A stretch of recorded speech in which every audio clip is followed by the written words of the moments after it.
Chers amis, bonjour et quel bonheur de vous retrouver pour cette nouvelle revue de presse de 7 jours sur Terre en cette semaine du déjà 23 décembre 2025. À quel point ça va vite. Ce ne sera pas notre dernière de l'année. Nous ne prenons à peine, en fait, on ne prend pas de pause du tout durant la période du temps des fêtes. On sera avec vous la semaine prochaine, tel que prévu, le 29, enregistrement le 29, diffusion le 30. Alors, j'aimerais vous souhaiter une bonne année, mais ce sera la semaine prochaine, étant donné qu'on aura l'opportunité de se revoir avant l'arrivée de 2026. Cette semaine, je sais que plusieurs d'entre vous apprécient lorsqu'on fait un tour exhaustif de la planète et de l'entièreté des nouvelles sans trop se concentrer sur une seule région, spécifiquement le Moyen-Orient.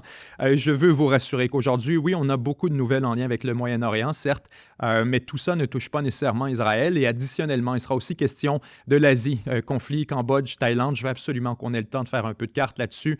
Ensuite, l'Amérique latine, bien sûr, le Venezuela, les développements des derniers jours, dernières semaines en lien avec cette fameuse escorte militaire des navires vénézuéliens et le blocus qui a été imposé par les États-Unis. Ensuite, on fait un suivi du côté de l'Europe, d'abord pour ses prêts envers la Russie. Additionnellement, la Russie toujours qui développerait une arme secrète pour détruire les satellites de Starlink de Elon Musk. C'est un dossier très intéressant.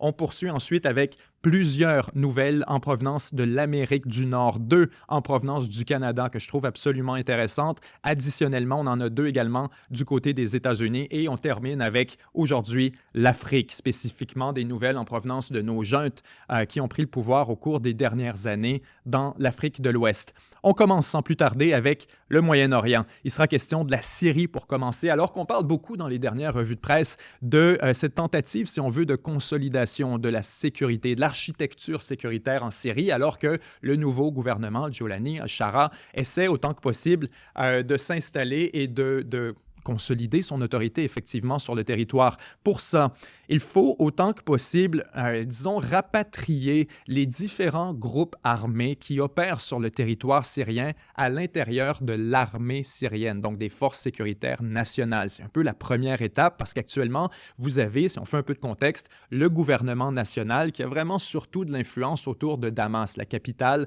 et vers, la côte méditerranéenne. Cela étant dit, pour le reste de la Syrie, notamment dans le nord, vous avez encore une grosse influence des forces de défense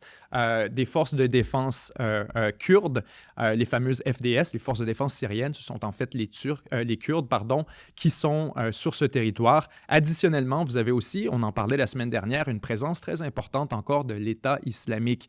La semaine dernière, une attaque de l'État islamique qui d'ailleurs a déclenché une réponse militaire très sérieuse des Américains cette semaine. On y viendra dans un instant. Mais le dossier sur lequel on commence par se concentrer, c'est cette tentative de consolidation qui ne va pas très bien jusqu'ici. Il faut le dire, des affrontements qui éclatent de plus en plus entre les différents groupes armés à l'intérieur de la Syrie et le gouvernement syrien lui-même. On se parlait dans les dernières semaines, bien sûr, d'Israël aussi, qui commence à gruger graduellement du territoire sur la Syrie, particulièrement au sud de la capitale, une zone tampon qui devient de plus en plus avancée sur le territoire syrien et de plus en plus, on pourrait dire, défendue rigoureusement par les forces de défense israéliennes. On apprend aujourd'hui par Al Jazeera que des affrontements ont éclaté à Alep entre l'armée syrienne et les forces de défense syriennes. Donc, on parle ici d'une force kurde, bien sûr. Ces affrontements surviennent alors que se déroulent des pourparlers de haut niveau entre des responsables syriens et turcs sur l'intégration des forces des FDS au sein de l'armée syrienne. Je vais arrêter de référer aux FDS et à l'armée syrienne. On va parler plutôt donc de l'armée syrienne et des Kurdes. Ce sera plus simple pour vous. L'idée ici, pour résumer très rapidement, avant qu'on se lance dans la lecture de cet article, c'est vraiment que, les Kurdes, depuis très longtemps, sont considérés comme étant un groupe terroriste par la Turquie. La Turquie qui, aujourd'hui, appuie directement le gouvernement syrien. Ça, c'est le principal élément à comprendre. La Turquie back le gouvernement d'Al-Shara, Al-Jolani, gouvernement syrien actuel, et est fortement opposé aux Kurdes qui sont au nord de la Syrie. On vous place une carte à l'instant à l'écran pour que vous ayez une petite idée quand même des forces en présence. La Turquie, de par la présence des Kurdes au nord, tout près de leur frontière nationale, il est important de le réitérer, les Kurdes ont plus que l'ambition de leur territoire actuel. En fait, ils revendiquent un territoire national autonome, donc un pays du Kurdistan qui serait à cheval entre la Turquie, la Syrie et l'Irak.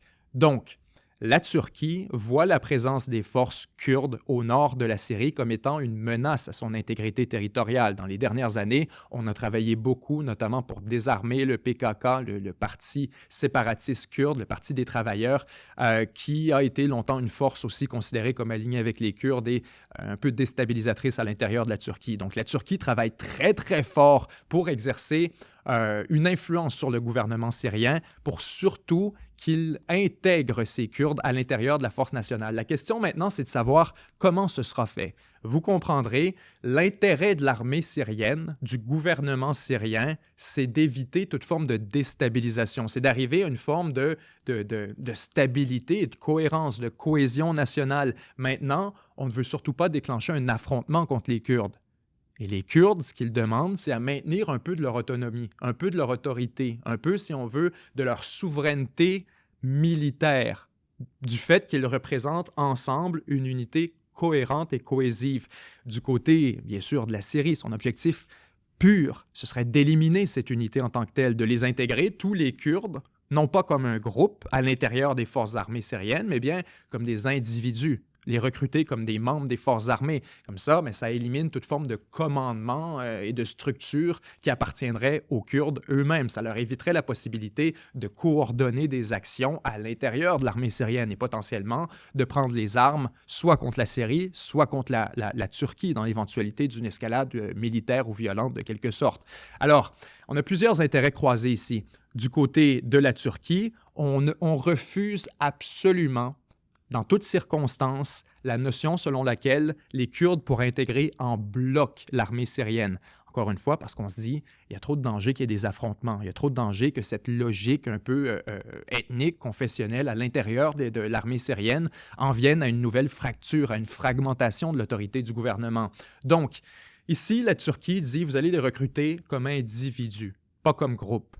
Les Kurdes disent l'inverse. Bien sûr, les Kurdes veulent maintenir leur autonomie, leur souveraineté. Ils disent « hors de question qu'on rejoigne l'armée syrienne en tant qu'individu, on va le rejoindre en groupe ». La proposition qui a été faite par l'armée syrienne, le gouvernement syrien, pour essayer de trouver un compromis entre ces deux postures, entre vous intégrer tous comme des individus et vous intégrer tous comme un seul groupe.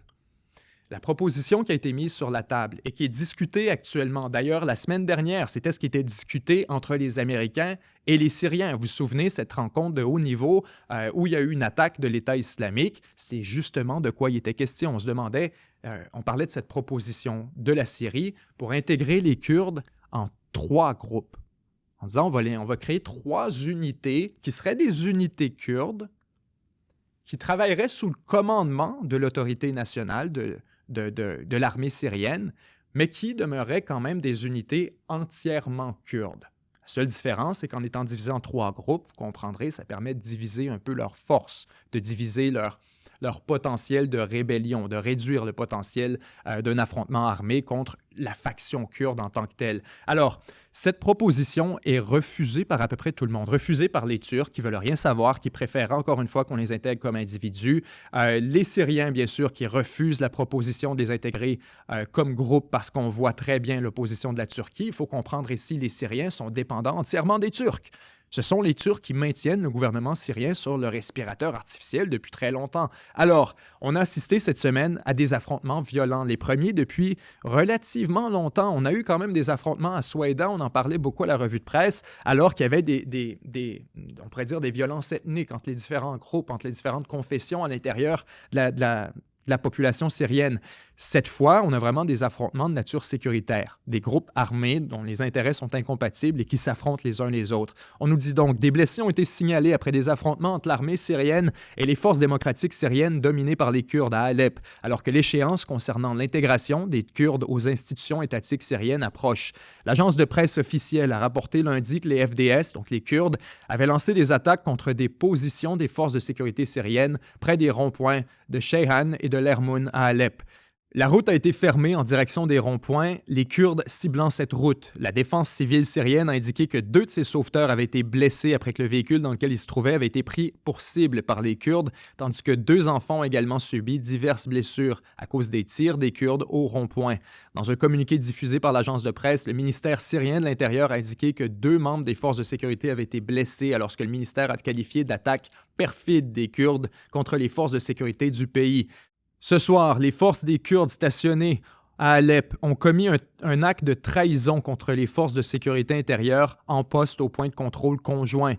Ces violences surviennent alors que le ministre turc des Affaires étrangères s'est rendu à Damas, la capitale syrienne, pour s'entretenir avec les responsables syriens sur l'intégration des Kurdes dans la nouvelle armée du pays, avec une échéance imminente. Le président syrien, Ahmed al-Sharia, arrivé au pouvoir après la destitution du dirigeant Bachar al-Assad, a signé en mars un accord avec les Kurdes pour intégrer le groupe aux institutions étatiques du pays. Mais les détails du processus sont restés flous et la mise en œuvre de l'accord est au point mort. Alors, ce qu'on voit ici, c'est effectivement cet accord qui est en train de se désintégrer littéralement devant nos yeux, alors que le gouvernement syrien se retrouve incapable d'intégrer les forces armées kurdes et ça pourrait tout à fait mener à des affrontements un peu plus graves. On se parlait dès la chute du gouvernement Assad de la possibilité tragique qu'on assiste à la partition de la Syrie entre divers groupes d'intérêt. Il semble que c'est exactement à quoi on assiste actuellement, ou du moins des tendances qui sont compatibles avec ce genre d'observation et de prémonition. Vous avez bien sûr Israël qui gruge de plus en plus de territoire au sud, près de la capitale Damas. Vous avez les forces kurdes au nord qui refusent d'intégrer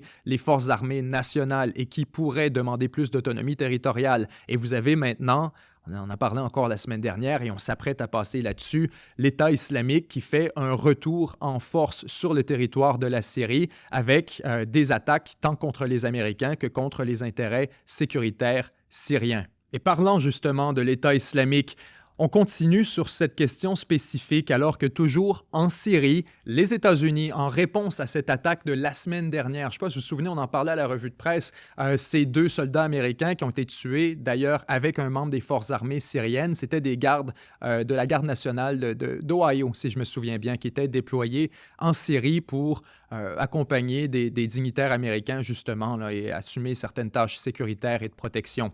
Ils montaient la garde à la porte lors d'une négociation sur la question qu'on vient de couvrir et ont été attaqués par des membres des forces armées de l'État islamique. Immédiatement après, les États-Unis ont mené des frappes majeures à l'intérieur de la Syrie. Il faut le dire, c'est une première depuis très longtemps, alors que les États-Unis s'étaient presque entièrement retirés de la sécurité de la Syrie. Maintenant, il semble qu'on veut récupérer une forme de responsabilité parce que oui, bon, d'abord, il y avait une part de vengeance, on voulait lancer un signal à l'État islamique, mais clairement, on observait on pourrait dire une résurgence de la présence de l'État islamique en Syrie, et vous allez comprendre pourquoi dans l'article qu'on s'apprête à lire. Les États-Unis, ça nous provient de la BBC. Les États-Unis affirment que leur armée a mené une frappe massive contre le groupe État islamique en Syrie en réponse à une attaque contre les forces américaines dans le pays la semaine dernière. Le commandement central américain CENTCOM a déclaré que des avions de chasse, des hélicoptères d'attaque et de l'artillerie avaient frappé plus de 70 cibles à plusieurs endroits du centre de la Syrie. Des avions jordaniens ont également participé aux opérations.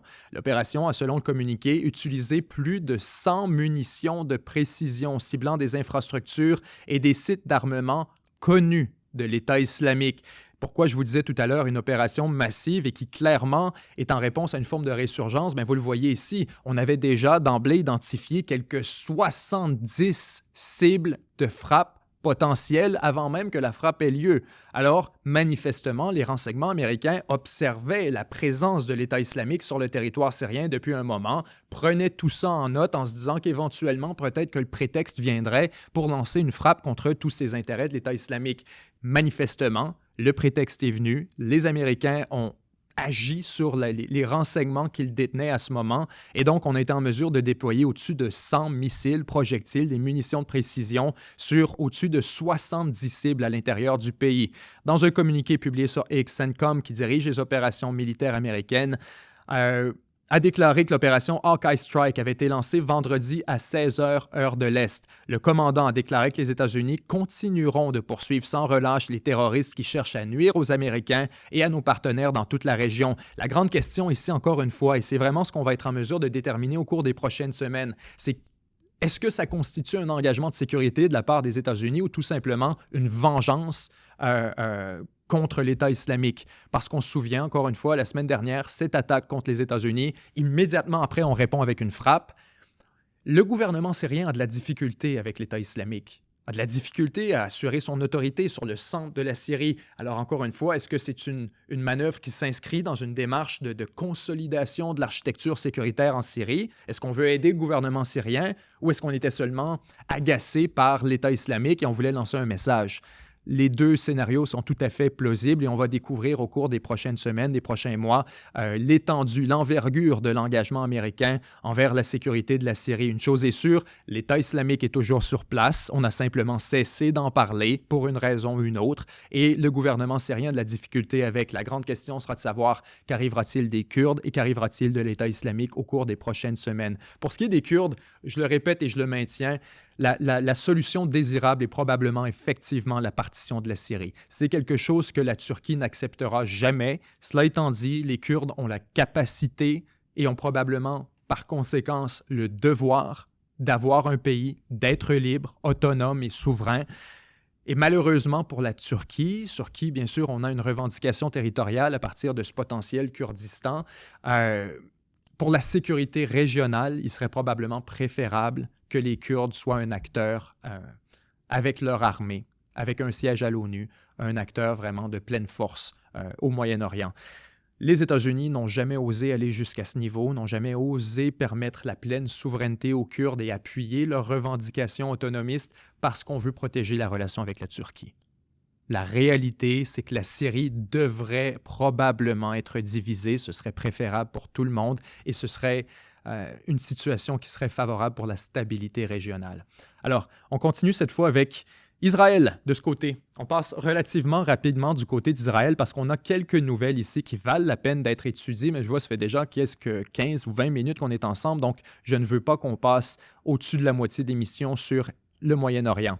Israël qui approuve la création de 19 nouvelles colonies. Après qu'on ait parlé de cette unique colonie qui venait un peu briser les revendications d'un État palestinien, cette colonie qui est littéralement à cheval entre les deux blocs, si on veut, d'un potentiel État palestinien en Cisjordanie. On nous dit aujourd'hui qu'on autorise 19 colonies additionnelles, une mesure explicitement orientée pour répondre aux ambitions d'autonomie de l'État palestinien, particulièrement celles qui ont été endossées par la communauté internationale, disons par quelques pays occidentaux, lors de cet effort il y a quelques mois, alors que la France, le Canada, Royaume-Uni, Australie, Nouvelle-Zélande, etc., ont tous choisi de reconnaître un État palestinien avant nécessairement que, si on veut, les enjeux militaires, stratégiques, géopolitiques soient entièrement attachés.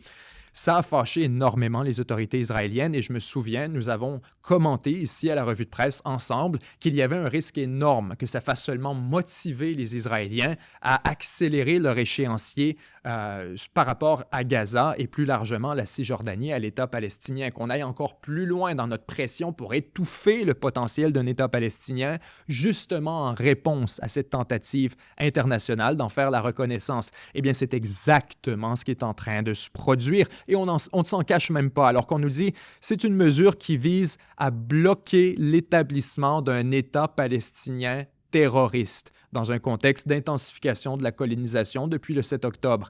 Cette annonce porte à 69 le nombre total de colonies ayant obtenu un feu vert ces 3 dernières années, donc sous le règne Netanyahou actuel. D'après un communiqué publié par les services du ministère des Finances d'extrême droite, lui-même Colomb est partisan d'une annexion de ce territoire occupé par Israël depuis 1967. Elle intervient quelques jours après un rapport du secrétaire général des Nations Unies et la proposition du ministre des Finances et du ministre Israël Katz de déclarer et de formaliser 19 nouvelles colonies a été approuvée par le cabinet, a déclaré le gouvernement. Selon lui, cette initiative doit permettre d'empêcher l'émergence d'un État palestinien. C'est encore une fois cette stratégie qu'on a répétée, qu'on observe de semaine en semaine vis-à-vis Israël, la stratégie du fait accompli. On présente le monde devant un fait accompli et on s'attend ensuite à ce qu'il soit accepté.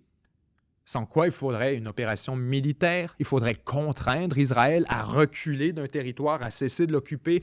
La seule manière de contraindre Israël serait par l'action militaire et on sait tous que ce n'est pas une possibilité sur la table, du moins tant et aussi longtemps que les États-Unis sont aussi franchement affichés en faveur d'Israël et de ses revendications territoriales en question.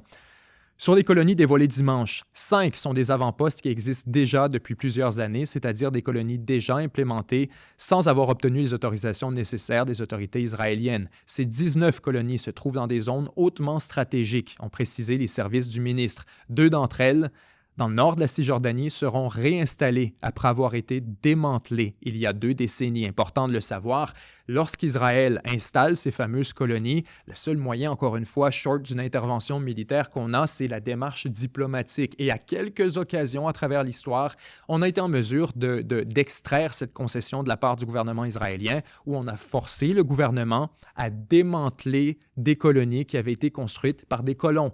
La plupart du temps, c'est fait un peu avec l'accord tacite du gouvernement israélien. On regarde dans l'autre direction pendant que ça se construit. C'est pas comme si on n'était pas au courant. En fait, même le gouvernement israélien a tendance à fournir des ressources sécuritaires pour ces fameuses colonies. On va envoyer littéralement des policiers et l'armée à certaines occasions pour protéger les colons, justement, qui décident de construire sur ce territoire qui est en théorie légalement palestinien.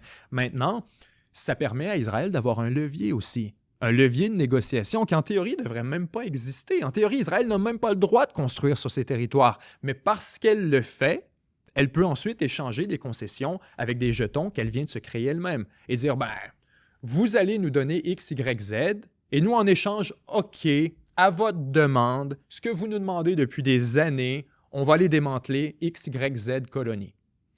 Et donc, c'est un peu une fausse concession de la part d'Israël. On construit pour ensuite démolir quelques années plus tard. Cette fois, on nous dit on va reconstruire certaines de ces colonies démantelées à travers ce processus diplomatique. Donc, vous voyez ici, encore une fois, Israël est d'une certaine manière en train de se créer des jetons additionnels. Il ne faudrait pas se surprendre si on vient les échanger encore une fois pour une concession d'un joueur ou d'un autre, que ce soit un pays arabe, que ce soit les États-Unis, l'Arabie saoudite ou peu importe. D'ailleurs, parlant de l'Arabie saoudite, puisqu'on a un aussi bon segue vers notre segment,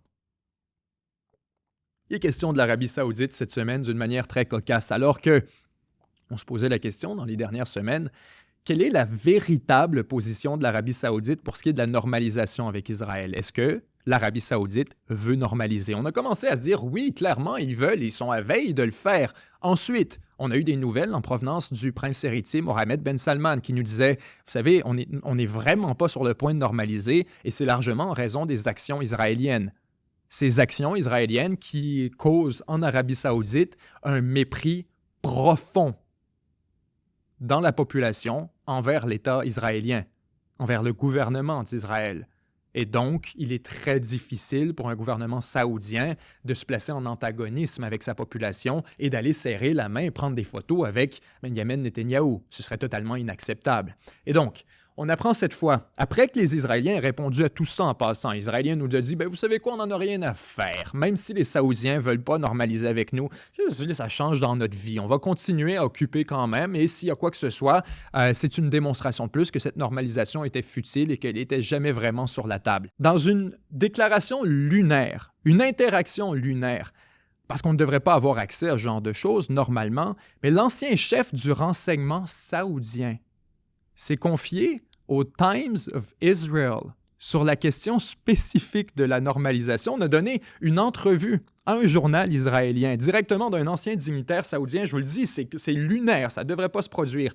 Et on apprend ici que Riyad, donc l'Arabie saoudite, envisagera une normalisation des relations lorsqu'Israël agira comme un État normal. Disant donc, je reprends les propos parce que ça me semble très cocasse comme intervention ici en nous disant on va normaliser quand vous agirez comme un État normal. La normalisation, c'est réservé aux États normaux. Dans une intervention très rare auprès des médias israéliens, le prince Turki Al-Faisal a déclaré que le royaume ne nouerait pas de relations avec Israël sans une résolution de la question palestinienne impliquant une solution à deux États. L'ancien chef des renseignements saoudiens, le prince Turki Al-Faisal, a déclaré dimanche au Times of Israel que Riyad n'envisagerait même pas actuellement de normaliser les relations avec Israël et ne le ferait que si Israël commençait à se comporter comme un pays normal.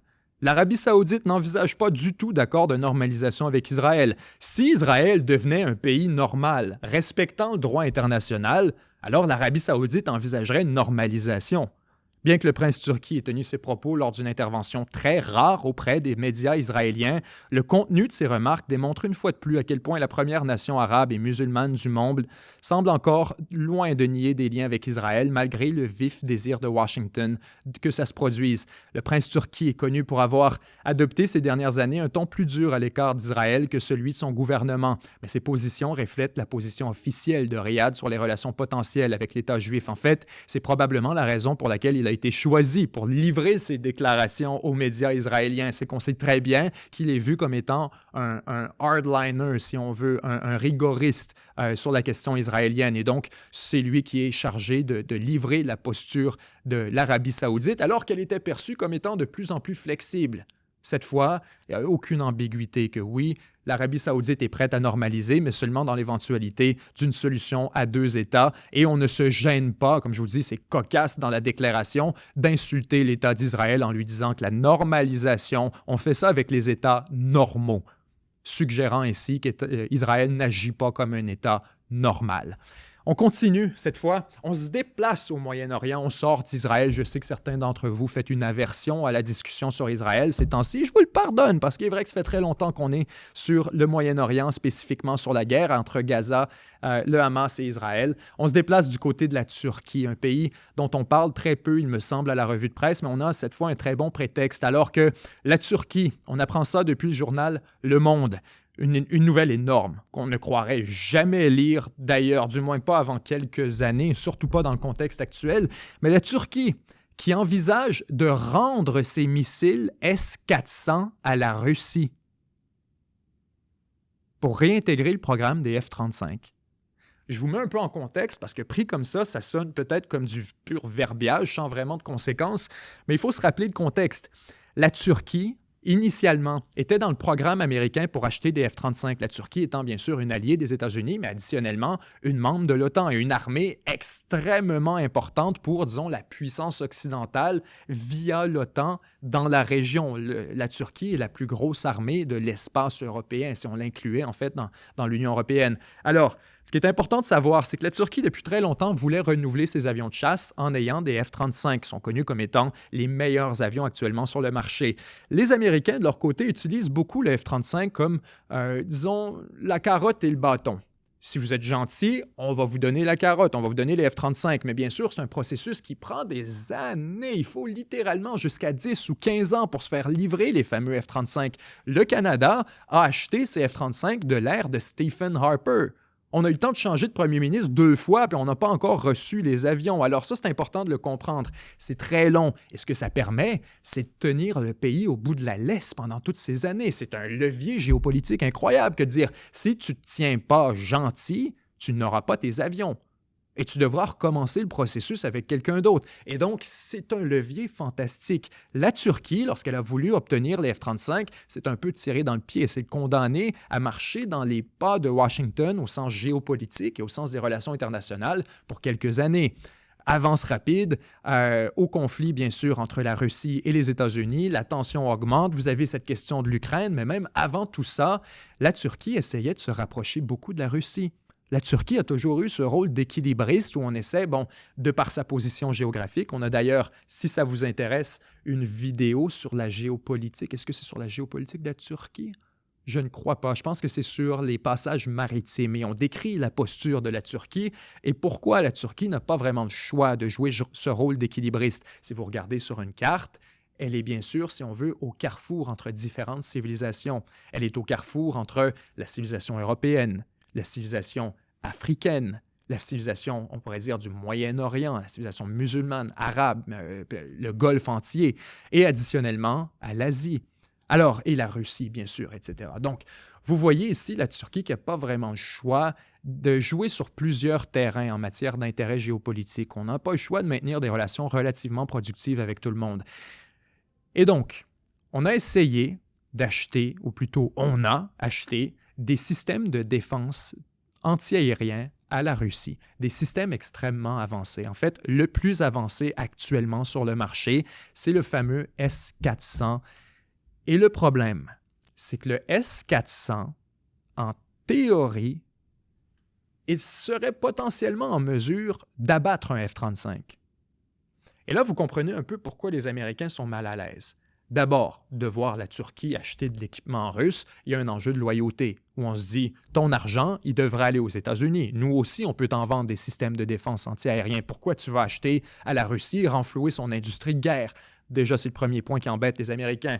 Mais additionnellement, on lui dit « fais attention, il y a une question de sécurité pour le programme du F-35 là-dessus, parce que les S-400, puisqu'ils sont en mesure d'abattre potentiellement un F-35, mais sont en mesure de le suivre, de traquer un F-35 alors qu'il est dans le ciel. Et ça, bon, on est très inquiet que les données pourraient se retrouver du côté de la Russie. Il faut comprendre à quel point on protège ce F-35 comme le Saint Graal de l'armée américaine. On refuse de le déployer à beaucoup d'endroits au Moyen-Orient juste parce qu'on veut éviter que, justement, on fasse une signature radar. En ce moment, personne n'a jamais eu, ou à peu près, la signature radar du F-35. Quand on parle de signature radar, c'est littéralement dire de quoi ça a l'air dans un radar. Comment on fait pour le reconnaître? Des avions furtifs comme le F-35, pour un radar calibré normalement, ça donnerait à peu près l'équivalent d'une boule de billard en termes de signature radar. Vous auriez l'impression qu'une boule de billard qui vole dans le ciel. Alors, c'est très difficile à capter. Votre radar doit être parfaitement calibré au bon endroit pour être en mesure de détecter le passage de F-35 qui est gigantesque, mais qui, en raison d'équipements, de furtivité, en raison d'un enduit tout le long de l'avion, en raison de sa forme, en raison d'un certain nombre de technologies de négation radar, il est en mesure de réduire sa signature et d'avoir l'air d'à peu près rien. Un peu une cape d'invisibilité, comme vous le voyez dans Harry Potter, si on veut. Maintenant, à partir du moment que vous savez que la boule de billard, c'est un F-35, pas plus dur à trouver qu'un autre. Il suffit de calibrer puis de tirer sur la boule de billard. C'est seulement que si on va voir une boule de billard, est-ce que c'est un oiseau? Est-ce que c'est un petit drone? Est-ce que c'est ce qu'on veut dire par signature radar? Ça nous permet d'identifier hors de tout doute qu'est-ce qu'il y a dans le ciel au-dessus de nous. Un énorme avion de 300 passagers va laisser une signature spécifique qui est presque impossible sur laquelle il est presque impossible à faire erreur. Alors, les Américains, de leur côté, ne sortent même pas le F-35 au Moyen-Orient, ne sortent même pas le F-35 dans beaucoup de zones en Europe de l'Est parce qu'ils savent qu'ils seraient dans la zone de couverture d'un potentiel système S-400 de la Russie, qu'il soit à Kaliningrad, qu'il soit en Biélorussie ou qu'il soit en Turquie. Ça fermerait essentiellement le ciel de la Turquie pour les opérations américaines. Donc, tout ça pour dire, ça peut avoir l'air très technique et ça peut avoir l'air très gossu sur les détails, mais les Américains, depuis ce temps, depuis que la Turquie a acheté le S-400, sont en colère, ont retiré leur promesse de livrer des F-35, carrément, assez que la Turquie en est venue à dire « on abandonne notre achat, puis on va s'acheter des avions à la Russie de bord ». Les États-Unis ont tout fait pour essayer de convaincre la Turquie de reculer. On lui a retiré son privilège de F-35, on lui a proposé en passant de racheter les S-400. On lui a dit « écoute, si tu sais pas quoi faire avec, ils sont déjà payés, ça a coûté comme 2 milliards, ça a coûté une fortune, au pire, vends-nous-les, on va te les acheter. » On va savoir quoi faire avec, nous. Les Américains, bien sûr, les auraient démantelés, ils auraient reverse engineer le processus au complet. Cette fois, la Turquie lève le drapeau blanc. Et c'est pourquoi je vous dis cette histoire est absolument énorme, il faut comprendre le contexte. Alors que la Turquie, dit aujourd'hui, envisage de rendre ses S-400 à la Russie. Les redonner, tout simplement. Ça y est, on préfère avoir les F-35 que ces fameux S-400.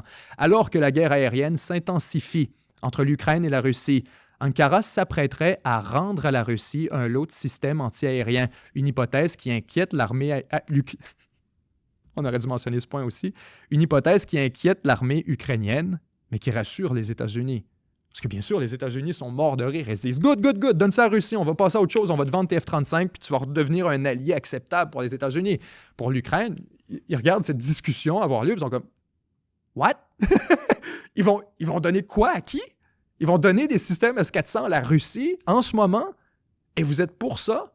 On est littéralement en train d'armer la Russie en temps de guerre. Alors, il y a une ironie, il y a un paradoxe incroyable dans cette histoire, mais qui vaut la peine absolument d'être relevé. La Turquie serait sur le point de rendre à la Russie 4 batteries de défense aérienne de longue portée S-400 afin de réintégrer le programme d'avions de chasse américain F-35, soulignant une volonté de poursuivre un rapprochement avec les États-Unis. La restitution de ces systèmes les plus avancés dont dispose l'armée russe a été un des sujets de conversation entre le chef d'État Recep Erdogan et Vladimir Poutine lors de la rencontre du vendredi 12 décembre.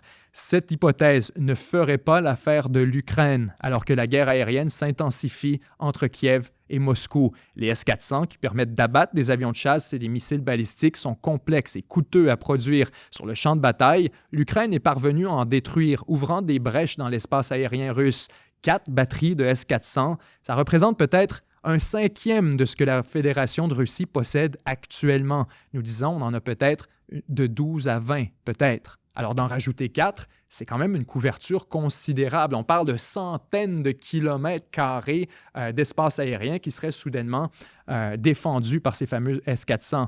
Pour cet expert indépendant, spécialiste des questions de défense, le déploiement géographique des S-400 pourrait intervenir probablement en Crimée, où les S-400 sont le plus souvent frappés. Vous avez également, bien sûr, en Crimée, beaucoup d'installations sensibles, tant touristiques, économiques que stratégiques, avec des ports notamment et des aéroports qui sont régulièrement frappés par l'Ukraine. Alors, déjà, quelques 35 minutes déjà, on sort du Moyen-Orient pour se diriger vers notre prochain dossier, cette fois en Amérique latine, bien sûr, avec le Venezuela. Plusieurs nouvelles qui valent la peine d'être ventilées individuellement. La première qui nous provient ici, c'est en lien avec la compagnie pétrolière nationale PDVSA. On se souvient bien sûr que les États-Unis sont en train de resserrer autant que possible la pression, resserrer ce carcan, si on veut, autour du Venezuela, plus spécifiquement de l'industrie pétrolière. La semaine dernière, la dernière fois qu'on s'est parlé, on avait déjà abordé, donc volé littéralement, un pétrolier en provenance du Venezuela en le rapatriant vers les États-Unis pour voler le pétrole, littéralement. On a amené le pétrole, on l'a divisé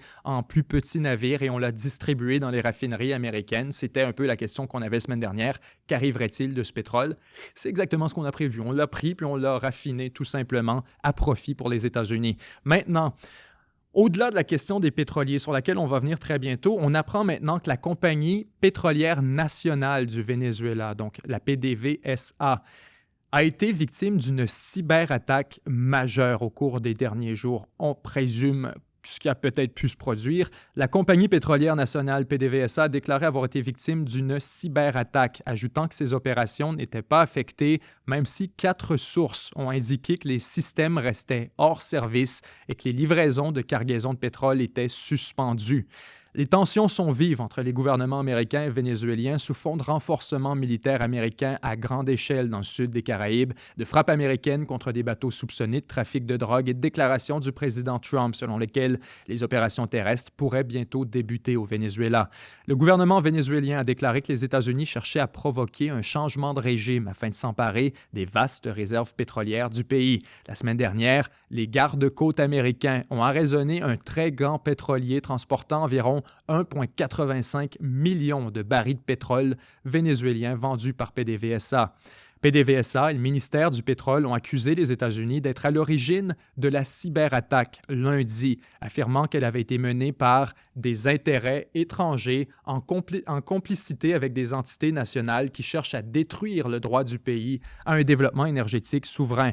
Ils ont affirmé que cette attaque s'inscrivait dans le cadre des efforts américains visant à contrôler le pétrole vénézuélien par la force et la piraterie. Cependant, une source chez PDVSA a indiqué que la société avait détecté une attaque de ransomware il y a quelques jours et que le logiciel antivirus pour tenter de résoudre le problème avait affecté l'ensemble de son système administratif. Lors d'une attaque par ransomware, rançongiciel, un logiciel malveillant chiffre les fichiers de la victime ou bloque son ordinateur. Les attaquants peuvent également voler des données et menacer de les divulguer.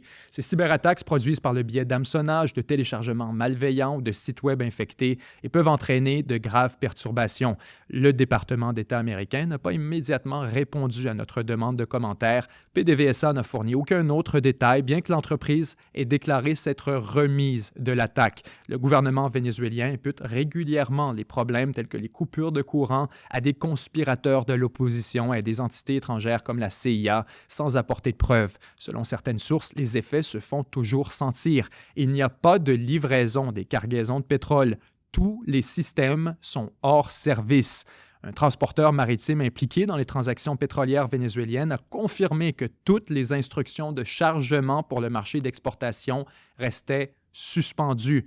La production, raffinage et distribution de pétrole n'ont pas été affectées, ont indiqué les sources, mais la compagnie n'a pas réussi lundi à redémarrer ses systèmes administratifs, obligeant les employés à tenir des registres écrits des opérations. Alors, c'est quelque chose qu'on n'a pas du tout vu passer dans les médias occidentaux, ou à peu près pas, mais cette semaine, la PDVSA qui a été victime d'une cyberattaque majeure qu'on attribue bien sûr aux États-Unis, là-dessus, il est important de le mentionner, il est tout à fait vrai qu'il est l'apanage vraiment de ces gouvernements rivaux des États-Unis, que ce soit la Russie, que ce soit l'Iran, que ce soit, on pourrait y aller avec la Chine, la Corée du Nord ou même le Venezuela en l'occurrence, on a tendance à accuser automatiquement la CIA et les puissants impérialistes étrangers dès qu'il se passe quelque chose d'embarrassant dans le pays. Ça peut être parfois des ruptures à des installations d'hydroélectricité, ça peut être des ruptures dans les installations de pompage de l'eau potable ou encore de traitement des eaux, ça peut être parfois des questions agricoles ou encore énergétiques, justement, où on va dire les coupures de courant, c'est en raison d'une intervention étrangère, alors qu'en réalité, c'est parfois juste de la négligence. C'est que le niveau, l'infrastructure, le niveau technique également n'est plus suffisant pour permettre d'approvisionner le réseau, et donc on a des ratés, et pour sauver la face, on en vient accuser les autres. Cette fois, cependant, tout à fait possible et même plausible et réaliste que ce soit les États-Unis qui sont effectivement responsables. Spécifiquement, on pense à la CIA ou encore à quelques interventions ou organismes des forces armées américaines. On pourrait imaginer la Air Force américaine ou directement les Marines ou encore l'armée américaine qui opère actuellement au large, bien sûr, du Venezuela. On a plusieurs moyens pour déployer ce genre de cyberattaque. Ça pourrait être fait depuis l'extérieur et l'intérieur.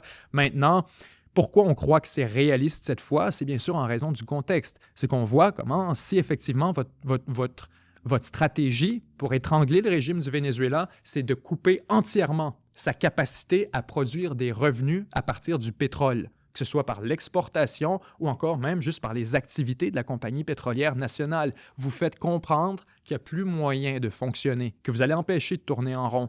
Eh bien, ce serait tout à fait compatible avec le reste des actions américaines auxquelles on assiste dans les dernières semaines et derniers mois, où on vient tranquillement restreindre la capacité d'action du gouvernement vénézuélien pour complètement l'enclaver. On a commencé par lui dire que son espace aérien était maintenant fermé et on a ajouté, la semaine dernière, c'est d'ailleurs là-dessus qu'on se déplace à l'instant, alors que Donald Trump nous a mentionné immédiatement après la fin de notre revue de presse, en fait, la semaine dernière, Donald Trump a annoncé un blocus total contre les pétroliers sous sanctions se rendant ou partant du Venezuela, renforçant la pression économique sur Caracas en pleine crise entre les deux pays. Trump nous dit « Aujourd'hui, j'ordonne un blocus total et complet de tous les pétroliers sanctionnés entrant et sortant du Venezuela. » C'était donc, encore une fois, on a fermé l'espace aérien. Cette fois, on vient enclaver, fermer l'espace maritime, à dire « Vous ne pourrez plus sortir de pétrole. » Il ne sortira pas par bateau, donc on commence par interdire les exportations. On a saisi un navire la semaine dernière, on se parlait déjà de tout ça, où on avait saisi un premier navire et je vous dis attention, grosse chance qu'on le fasse encore à nouveau et que ce soit maintenant une stratégie systématique pour les États-Unis. Tout ce qui va sortir du Venezuela, on va le saisir pour lancer ce signal au Venezuela. C'est fini. Il n'y aura pas de pétrole qui va se vendre. Et si cette notion est comprise par le gouvernement du Venezuela, par Maduro spécifiquement, il est très possible qu'on le pousse à l'exil parce que la seule source de revenus majeure du gouvernement vénézuélien, l'essentiel de ses revenus, ce sont les revenus d'exportation qui proviennent du pétrole. Si vous coupez cette source de revenus, c'en est à peu près terminé de son régime. Et vraiment, la seule chose qui lui reste à faire, c'est de prendre un avion vers la Russie. Et ça, Washington le sait très bien. Alors, on est encore dans cette campagne vraiment de constriction. On essaie de fermer, on essaie de resserrer l'étau autour du Venezuela. Et cette campagne, cette fois, contre la compagnie pétrolière, contre les revenus pétroliers, c'est clair, c'est à ça qu'on s'attaque. On s'attaque aux revenus pétroliers. Alors, cette cyberattaque, quand on la met dans le contexte de tout le reste, ça me semble tout à fait compatible, oui, avec les actions américaines. Donc, les Américains qui ont déclenché ce blocus après la fameuse cyberattaque qu'on entend maintenant. Et additionnellement, en réponse à ce blocus, bien sûr, quelques heures plus tard à peine, on a appris de la part du gouvernement du Venezuela, qui répond aux États-Unis, que la marine vénézuélienne allait maintenant commencer à escorter les navires pour briser le blocus des États-Unis. Quand on parle d'escorter des navires, il était bien sûr question des navires pétroliers. Donc le Venezuela qui dit qu'il a l'intention de briser le blocus des États-Unis. Et on se dirige naturellement vers une confrontation militaire, parce que vous comprendrez que c'est un peu ce qui est tragique, mais aussi très systématique, très programmé entre les armées du monde. Elles n'ont que très peu de marge de manœuvre. Les armées sont des entités quasi robotiques qui répondent à des commandements, à des ordres. Si l'ordre pour l'armée américaine, c'est d'imposer un blocus au Venezuela, en l'occurrence spécifiquement aux navires pétroliers, et donc que l'ordre, c'est d'empêcher le transit des navires pétroliers, et que l'ordre de la marine vénézuélienne, c'est de briser ce blocus et de protéger les pétroliers, les ordres sont incompatibles. Ils sont même conflictuels. L'un doit permettre le transit, l'autre doit l'empêcher. Manifestement, qu'on le veuille ou non. Même si tous les matelots sur le navire américain et tous les matelots sur le navire vénézuélien savent que c'est complètement stupide et contre-productif, ils n'ont plus de choix que de s'affronter les uns les autres. C'est la situation des ordres actuels. Alors, une fois qu'on a un blocus d'établi et en réponse, on pourrait dire en retour de flamme, le Venezuela qui nous dit « on va escorter nos navires à partir de maintenant avec nos propres forces militaires », on se dirige vers un affrontement direct entre les deux. Le gouvernement vénézuélien a ordonné à sa marine d'escorter les navires transportant des produits pétroliers quittant le port, ce qui accroît le risque d'une confrontation avec les États-Unis. On continue cette fois du côté, justement, de ces pétroliers, toujours au Venezuela, alors que ça a bougé énormément cette semaine. On se disait, la semaine dernière, probablement qu'on va en saisir d'autres. Pourquoi? Parce qu'on n'en a pas 1 million du côté du Venezuela. Et très rapidement, le message va être compris. Une fois qu'on en saisit un, et un deuxième, et un troisième, t'es un peu cabochon si t'en envoies un quatrième, puis un cinquième, puis un sixième, hein? Et c'est un peu l'idée de la supériorité aérienne. On en parlait à quelques occasions et je vous disais, vous savez, la supériorité aérienne, c'est pas la suprématie aérienne, c'est deux choses différentes. La suprématie aérienne, c'est que je suis le seul à avoir des avions et t'as aucun moyen de prendre le ciel. Littéralement. T'as même pas un avion de 1924 que tu pourrais équiper avec un revolver. T'as rien. Suprématie aérienne. Lorsqu'il est question de la supériorité aérienne, c'est presque la même chose. La seule nuance, c'est que vous avez des avions qui sont tellement obsolètes, qui sont tellement mécaniquement incapables, que vous ne pouvez même pas les envoyer dans le ciel. Que ce serait l'équivalent de ne pas avoir de force aérienne, ce serait les envoyer dans une mission suicide. Et donc, c'est un peu la même logique pour ce qui est ici des pétroliers vénézuéliens. On a juste besoin d'établir la supériorité, de faire comprendre que si tu nous envoies un autre pétrolier, on le saisit. Que d'envoyer des pétroliers à la mer, c'est les abandonner. C'est essentiellement les condamner. Alors rapidement, le Venezuela va lui-même se discipliner et arrêter d'essayer d'accéder au marché étranger. Et ce serait donc échec et mat pour le gouvernement du Venezuela. Ce serait lui-même contraint d'une certaine manière, n'aurait plus la possibilité. Parce que tu fais quoi? Tu perds 6 autres navires.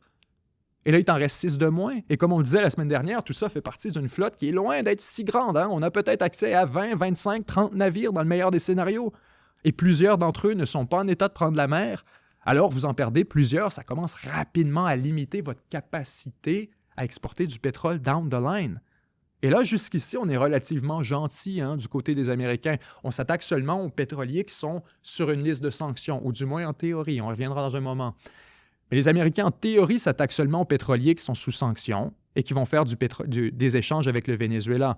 On pourrait très rapidement en venir à dire que plutôt que de les aborder et de les saisir et les voler, on va les couler. On se disait... La semaine dernière, il y a une raison pour laquelle on n'a pas coulé le dernier navire, le dernier pétrolier. D'abord, la valeur commerciale extraordinaire d'1,8 million de barils de pétrole, soyons très clairs. À quelques $100 par baril, on parle quand même de beaucoup d'argent, énormément d'argent. Et les États-Unis ne veulent pas s'en passer. Si on peut le distribuer et compter comme un profit, tant mieux, absolument. Mais encore plus que ça, c'est le dommage écologique. On ne veut pas avoir une crise environnementale entre les mains parce qu'on a coulé un pétrolier en eau internationale. Ce serait une véritable catastrophe. Cela étant dit, quand je dis actuellement les États-Unis sont gentils, c'est qu'on saisit les pétroliers, on peut toujours les fournir plus tard. Lorsque Maduro aura quitté, peut-être qu'on rendra les navires en question, sont seulement confisqués d'une manière pour avoir brisé des sanctions, etc. Si on commence à les couler, alors là, on commence vraiment à les rayer totalement des avoirs du gouvernement. Et ce sont des navires à plusieurs centaines de millions de dollars. Ça vaut cher. Alors, bref, le Venezuela se retrouve vraiment dans une drôle de posture en ce moment et on a appris cette semaine deux nouveaux événements en lien avec ces fameux pétroliers vénézuéliens, alors que d'abord, on en a arraisonné un nouveau, donc volé un nouveau pétrolier. Celui-ci aurait été permis de reprendre la mer, cela étant dit. On nous apprend dans le New York Times, les gardes-côtes américains arraisonnent un pétrolier transportant du pétrole vénézuélien. Il s'agit de la deuxième opération menée ce mois-ci contre un pétrolier transportant du pétrole vénézuélien. Les gardes-côtes américains, important de le mentionner encore une fois, ce n'était pas l'armée américaine, ça c'est nouveau. Depuis le début, c'était les forces armées américaines et la marine américaine qui menaient les opérations. Cette fois, c'est les gardes-côtes, littéralement de Coast Guard, qui a mené une opération pour arraisonner un pétrolier battant pavillon panaméen transportant du pétrole vénézuélien. Tous trois ont témoigné sous couvert d'anonymat pour aborder un sujet sensible. Cet arraisonnement constitue la deuxième action menée par les États-Unis ce mois-ci contre un pétrolier transportant du pétrole brut. Donc, encore une fois, on est débarqué avec des hélicoptères, descendu à la corde sur le navire et on a pris contrôle effectif du navire. On l'a littéralement piraté. Ensuite, M. Trump avait annoncé un blocus total et complet. Oui, mais le navire arraisonné samedi, le Centuries, ne figure pas sur la liste des entités sanctionnées par les États-Unis. Selon les sources du secteur pétrolier vénézuélien, la cargaison appartient à un négociant chinois bien établi, connu pour acheminer du pétrole du Venezuela vers les raffineries chinoises. Le navire avait récemment quitté le Venezuela et se trouvait dans les eaux des Caraïbes. La secrétaire à la Sécurité intérieure a déclaré samedi que les gardes-côtes avaient appréhendé un pétrolier qui était amarré au Venezuela. Les États-Unis continueront de lutter contre le trafic illicite de pétrole sous sanction. On a publié une vidéo qui montrait les forces américaines qui descendent en rappel d'un hélicoptère. On ignore combien de temps les États-Unis comptent retenir le Centuries. Le responsable américain qui a confirmé l'arraisonnement du navire a déclaré que les autorités américaines n'ont pas de mandat de saisie. On n'a pas l'outil légal pour saisir. On a débarqué, on est arrivé dessus, on est comme... On fait quoi avec? Légalement, ils n'ont aucune autorisation pour rien faire. Encore une fois, ce n'est pas une opération militaire, c'est une opération des gardes côtiers. Légalement, l'environnement est totalement différent. Ensuite, la Maison-Blanche n'a pas répondu aux demandes de commentaires. Le gouvernement vénézuélien a déclaré que le pays dénonce et rejette catégoriquement le vol et le détournement d'un autre navire privé, le navire Century, chargé entre 1,8 et 2 millions de barils de pétrole brut.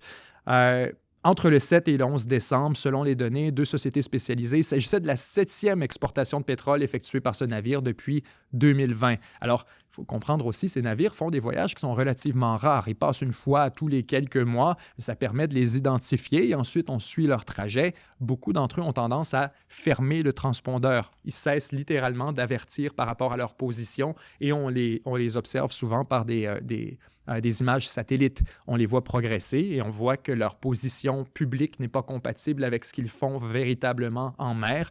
Et donc, on est en mesure de savoir qu'ils participent à un trafic illicite de quelque sorte. On continue.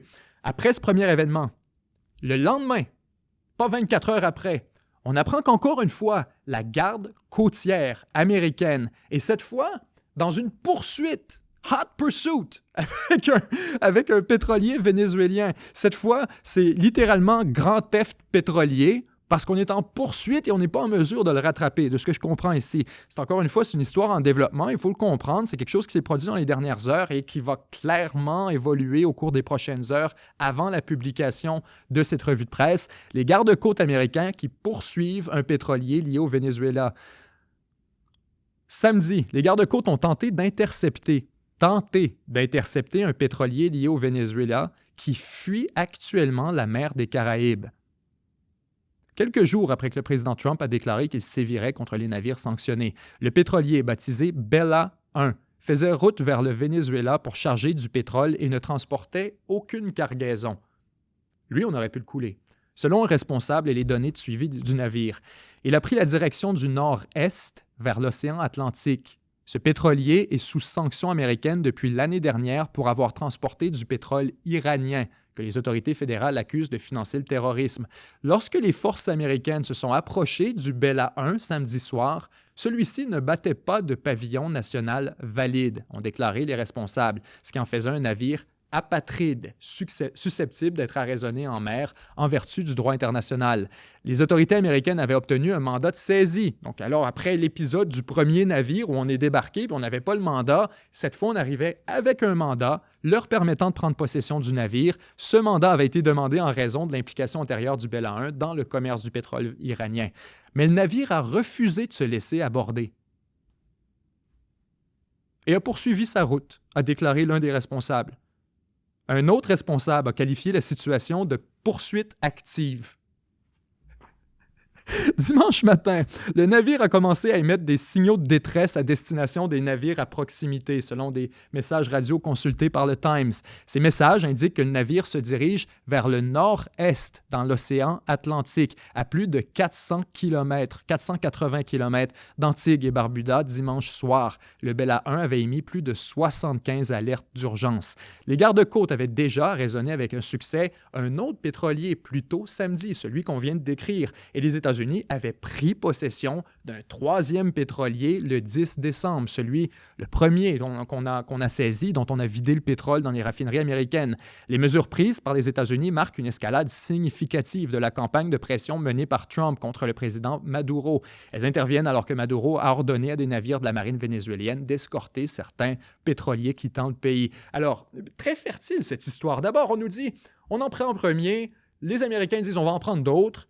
Le Venezuela dit « fuck you, on va escorter nos navires » et on essaie d'en saisir deux autres par après. D'abord, première nouvelle qui vaut la peine de relever, ils n'étaient pas escortés. Les deux navires en question n'étaient pas escortés par la marine vénézuélienne. C'est un autre contexte, on s'entend, ils arrivaient de l'extérieur, un arrivait littéralement vide, donc peut-être qu'on imaginait l'escorter à son retour. C'est peut-être pourquoi aussi les États-Unis ont décidé d'intervenir avant qu'il arrive au port. Peut-être qu'on voulait éviter ce genre de confrontation. Mais une chose est sûre, ni l'un ni l'autre n'est escorté. Les deux ont été interceptés par la garde côtière et non par la marine américaine. Le premier n'avait pas de mandat, on l'a échappé. Le deuxième, on avait un mandat, mais il ne s'est pas arrêté. Il a juste continué et on parle d'une poursuite active. We got hot pursuit d'un pétrolier au milieu de l'Atlantique que la marine américaine, somehow, n'est pas en mesure de rattraper. Je vous disais tantôt, je riais avec ça, je disais, on a un nouveau jeu, on a un pétrolier avec 3 étoiles au milieu de l'océan, on a un Grand Theft pétrolier qu'on essaie de récupérer. M. Trump a accusé M. Maduro d'inonder les États-Unis de fentanyl, etc., etc. Alors, l'analyse plus large là-dessus, je n'ai pas besoin de la formuler, je pense que vous la faites en même temps que moi. Les États-Unis continuent clairement de contraindre le Venezuela, particulièrement Maduro, à sortir du pays en lui faisant comprendre « Mon gars, le pétrole, c'est terminé. On va faire ce qu'on a à faire. Le pétrole, tu ne toucheras plus $1 de tes revenus pétroliers et donc aussi bien quitter immédiatement. » Parlant de ce blocus pétrolier, je pense qu'il vaut la peine, puisqu'on parle beaucoup du Venezuela, de parler de la région plus largement, parce que, certes, cet épisode avec le Venezuela cause son lot de tensions entre les deux gouvernements, des tensions bilatérales, mais il vaut la peine aussi de relever les tensions et les frictions que ça cause à l'échelle régionale, notamment avec Cuba et Trinidad et Tobago. Deux pays, bien sûr, dans les environs. Cuba, beaucoup plus substantiel, on s'entend en matière de population, économie, etc. Mais les deux subissent les conséquences de cette opération américaine de manière diamétralement opposée. Il vaut la peine d'étudier les intérêts là-dessus. D'abord, un article fantastique qui nous provient du Wall Street Journal et qui nous décrit que le blocus pétrolier américain du Venezuela pousse Cuba vers l'effondrement. On se souvient que la semaine dernière, ce pétrolier qui prenait la route s'en allait, en théorie, vers Cuba. Et j'en ai parlé à quelques occasions que le pétrole qui s'en va vers Cuba, c'est pas du pétrole commercial. Le Venezuela ne s'en met pas plein les poches avec le pétrole qu'il exporte au Venezuela. Au contraire, ça fait partie de ce qu'on appelle au Venezuela la pétrodiplomatie. On utilise le pétrole un peu comme une aide étrangère. Donc, on vient aider Cuba avec du pétrole humanitaire qui sert vraiment d'abord à maintenir l'industrie aérienne. On envoie aussi un peu de kérosène pour les aéroports, etc. Mais aussi beaucoup de pétrole, de mazout pour les services publics, les hôpitaux, les centrales énergétiques, etc. La distribution, les véhicules eux-mêmes, le raffinage à l'intérieur de Cuba. On a besoin de pétrole pour faire fonctionner une économie qui, disons-le, n'a pas fait la transition vers les énergies durables. Étant étranglée par un régime de sanctions extrêmement sévère, ce genre d'importation est tout simplement impossible. Alors, Cuba, qui se fie entièrement sur le Venezuela depuis quand même très longtemps pour ses imports énergétiques, se retrouve vraiment dans la merde en ce moment. Et on n'avait pas vraiment réfléchi à tout ça. On se concentre surtout sur le Venezuela. Croyez-moi que les États-Unis doivent s'applaudir avec une larme aux yeux en ce moment de découvrir, de constater que ça a aussi des conséquences négatives pour Cuba et que ça fait aussi chier en point bonus le régime cubain. Un autre ennemi des États-Unis. Alors, ce n'est pas les États-Unis qui s'en font particulièrement, mais pour Cuba, il y a des conséquences bien réelles. L'île, dirigée par les communistes, souffrait déjà de pénurie alimentaire, de coupures d'électricité et d'exode de sa population, mais risque désormais de perdre son approvisionnement en pétrole bon marché en provenance de Nicolás Maduro. Les Cubains souffrent de la faim, sont confrontés à la propagation des maladies et dorment dehors, faute d'électricité pour faire fonctionner des ventilateurs durant les nuits caniculaires. Un quart de la population a fui l'île durant la crise économique la plus longue qu'elle ait connue. Et ça va empirer. Les États-Unis accentuent la pression sur le principal bienfaiteur de la Havane, le régime du président vénézuélien Nicolás Maduro, qui a maintenu le pays à flot grâce à un pétrole bon marché. Désormais, les exportations du pétrole vénézuélien sont menacées par un blocus partiel visant les pétroliers sous sanctions, qui transportent environ 70% du pétrole brut du pays. Un pétrolier déjà saisi par les États-Unis transportait près de 2 millions de barils de pétrole vénézuélien. Ce blocus s'ajoute à une campagne de pression menée par les États-Unis sur Maduro, qui comprend également un important renforcement militaire. Si les exportations de pétrole vénézuélien s'arrêtaient ou diminuaient fortement, les Cubains savent que ce serait dévastateur. Ce serait l'effondrement de l'économie cubaine. Il n'y a aucun doute là-dessus, a déclaré un exilé cubain qui étudie les liens énergétiques de l'île avec le Venezuela.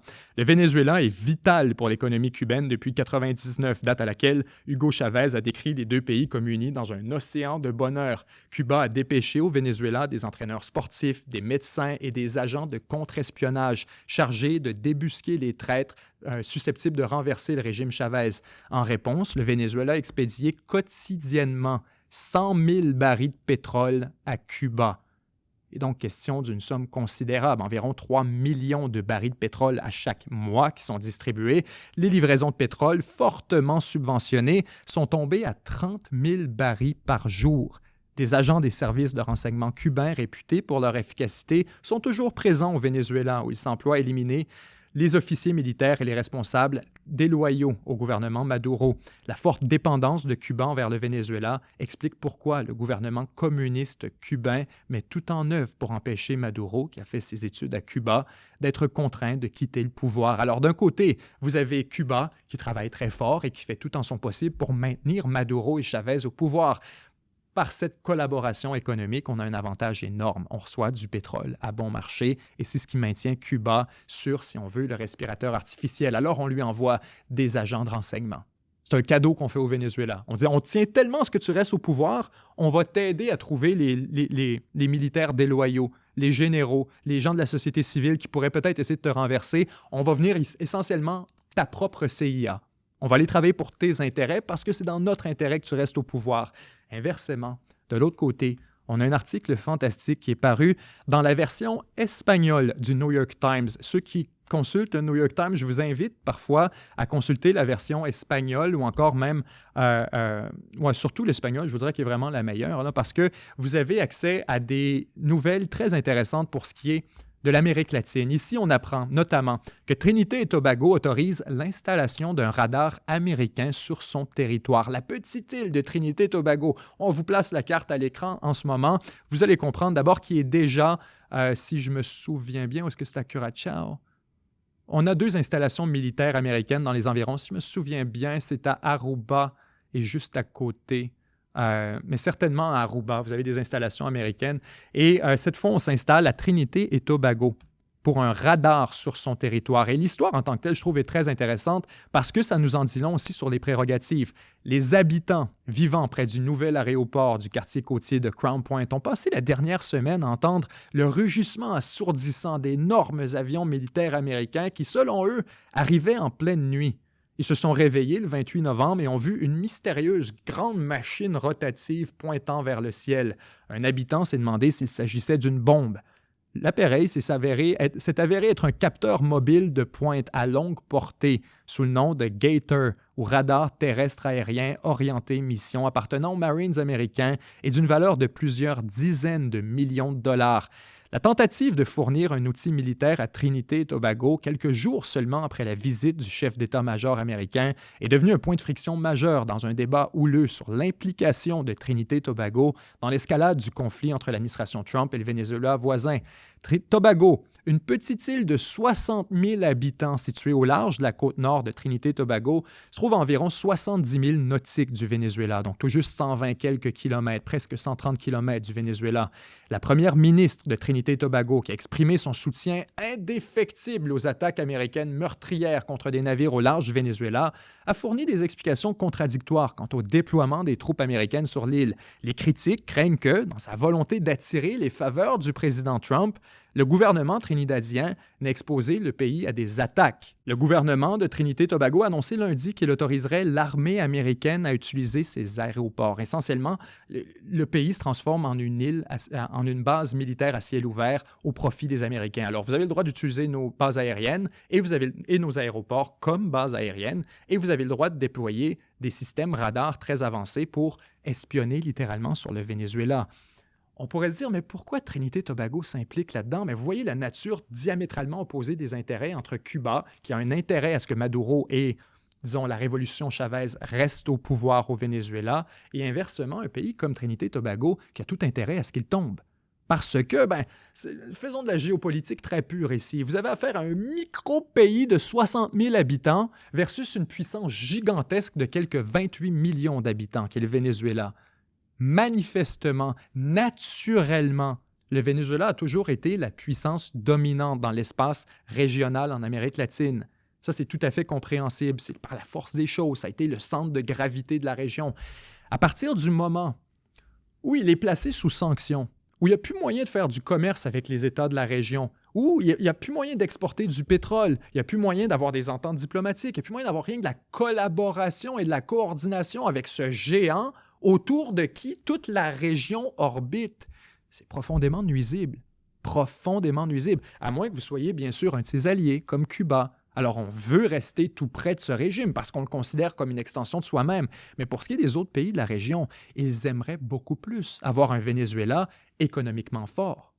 Un Venezuela capable d'échanger avec ses voisins, capable de faire prospérer ses voisins. On s'entend, c'est un peu comme si le Canada... Pourquoi le Canada est riche?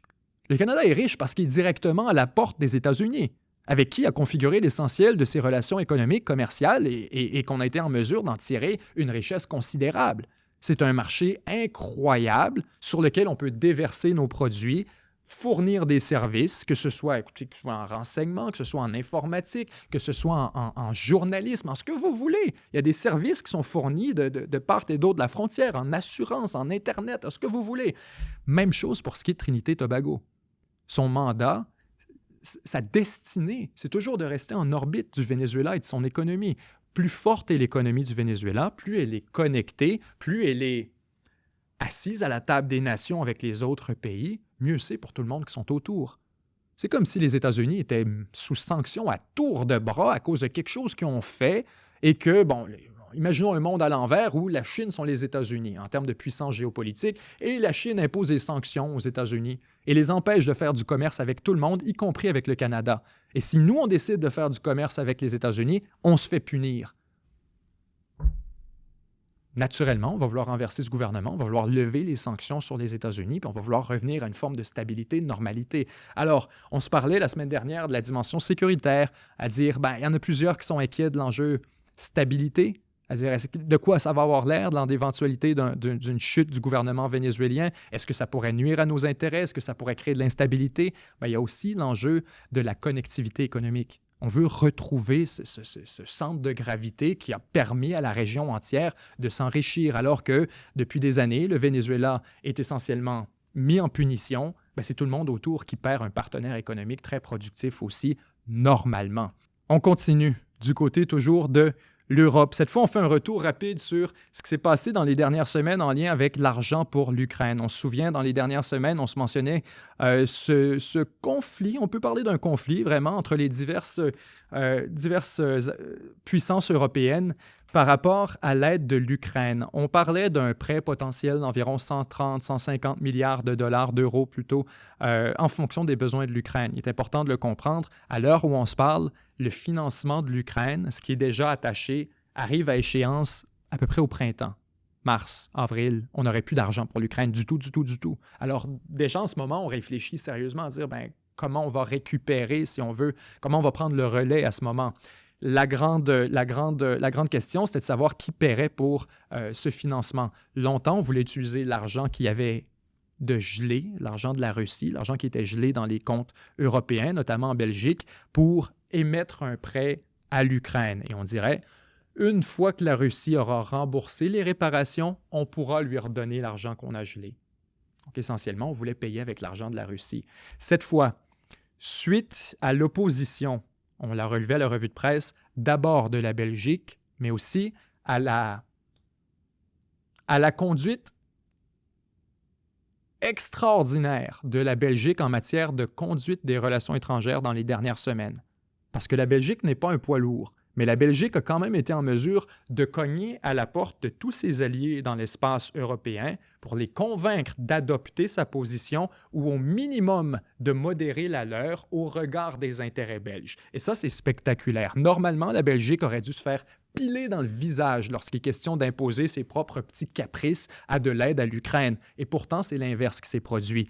Plutôt, plusieurs se sont rangés avec la Belgique, notamment la France, qui actuellement, on accuse Macron de trahison envers son homologue allemand, Friedrich Merz, où on dit que s'il avait voulu, il n'aurait absolument plus contraindre la Belgique à marcher sur ses intérêts et à geler l'argent, effectivement, et on aurait émis le prêt comme si de rien n'était. Mais la France a retourné, si on veut, son fusil et s'est retournée avec la Belgique là-dessus. Alors, on apprend maintenant par la BBC que l'Union européenne a fait un compromis, qu'on accordera un prêt de 90 milliards d'euros à l'Ukraine, donc un montant moindre, et sans utiliser d'actifs russes. Mais attention, le diable est dans les détails.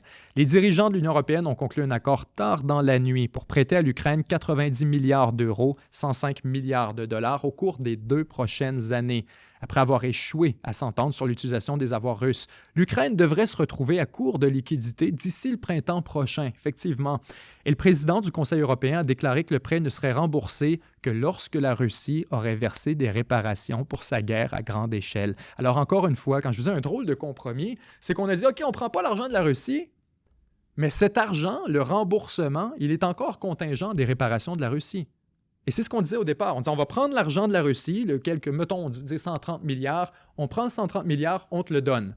Et toi, tu nous redonnes cet argent seulement si la Russie fait des réparations. Sinon, tu gardes l'argent. C'est l'argent de la Russie. Cette fois, on a fait la même proposition en disant, on va te donner l'argent, de notre argent à nous, et tu as juste à nous rembourser si la Russie te paie des réparations. Alors, essentiellement, les Européens viennent d'abandonner leur argent. C'est la conclusion logique. Cet argent, les Européens ne le reverront jamais. La question des réparations, elle n'est même pas sur la table dans la négociation avec la Russie. Littéralement. Dès le départ, les réparations ont été évacuées des propositions tant américaines qu'européennes, ou du moins, c'était loin d'être clair. que ce serait accepté, loin d'être clair que ce serait aussi l'entièreté et qui va arbitrer tout ça. Bref, on est vraiment dans la fantaisie ici à émettre un prêt à 90 milliards d'euros à l'Ukraine, sous la prémisse que la Russie va rembourser ça. Au minimum 90. On ne parle pas des intérêts. Sur 2 ans, c'est quoi l'agenda de remboursement? La Russie ne va pas faire un chèque pour 90 milliards de dollars, même si elle acceptait des remboursements et de la reconstruction. S'il y avait un scénario dans lequel on met un gun sur la tempe de Vladimir Poutine et par pure fantaisie, encore une fois, il accepte de faire des réparations, mais même dans ce scénario, les réparations seraient faites sur 20 ans. La Russie n'a juste pas la capacité financière, un peu comme on l'a fait pour l'Allemagne en passant, après la Première Guerre mondiale. C'était pas des réparations où tu nous fais un seul chèque. Non, c'était année après année, il y avait un calendrier de déboursés et il fallait payer constamment. Donc, la notion selon laquelle la Russie va débourser tout ça d'un seul coup, ça n'a aucun sens. Le prêt au complet est essentiellement un nouveau financement de l'Ukraine à même les finances publiques de l'Europe. La différence, c'est que si on avait fait un cadeau à l'Ukraine, en lui donnant le montant directement, ça ne passe plus politiquement. La population en Europe est trop opposée à ça. Tout le monde a besoin d'argent. Et là, vous arrivez, vous distribuez des milliards de dollars dans un pays étranger sur une guerre qui est censée se terminer. Ça n'aurait pas passé. Alors au moins, on utilise le prétexte de l'argent russe, mais soyons très clairs, c'est pourquoi je voulais ventiler tout ça avec vous. Il n'y a aucune chance que la Russie débourse cet argent. C'est complètement lunaire. Et donc, on a choisi, pour ne pas déplaire à la Russie, de faire un prêt directement à partir de nos liquidités.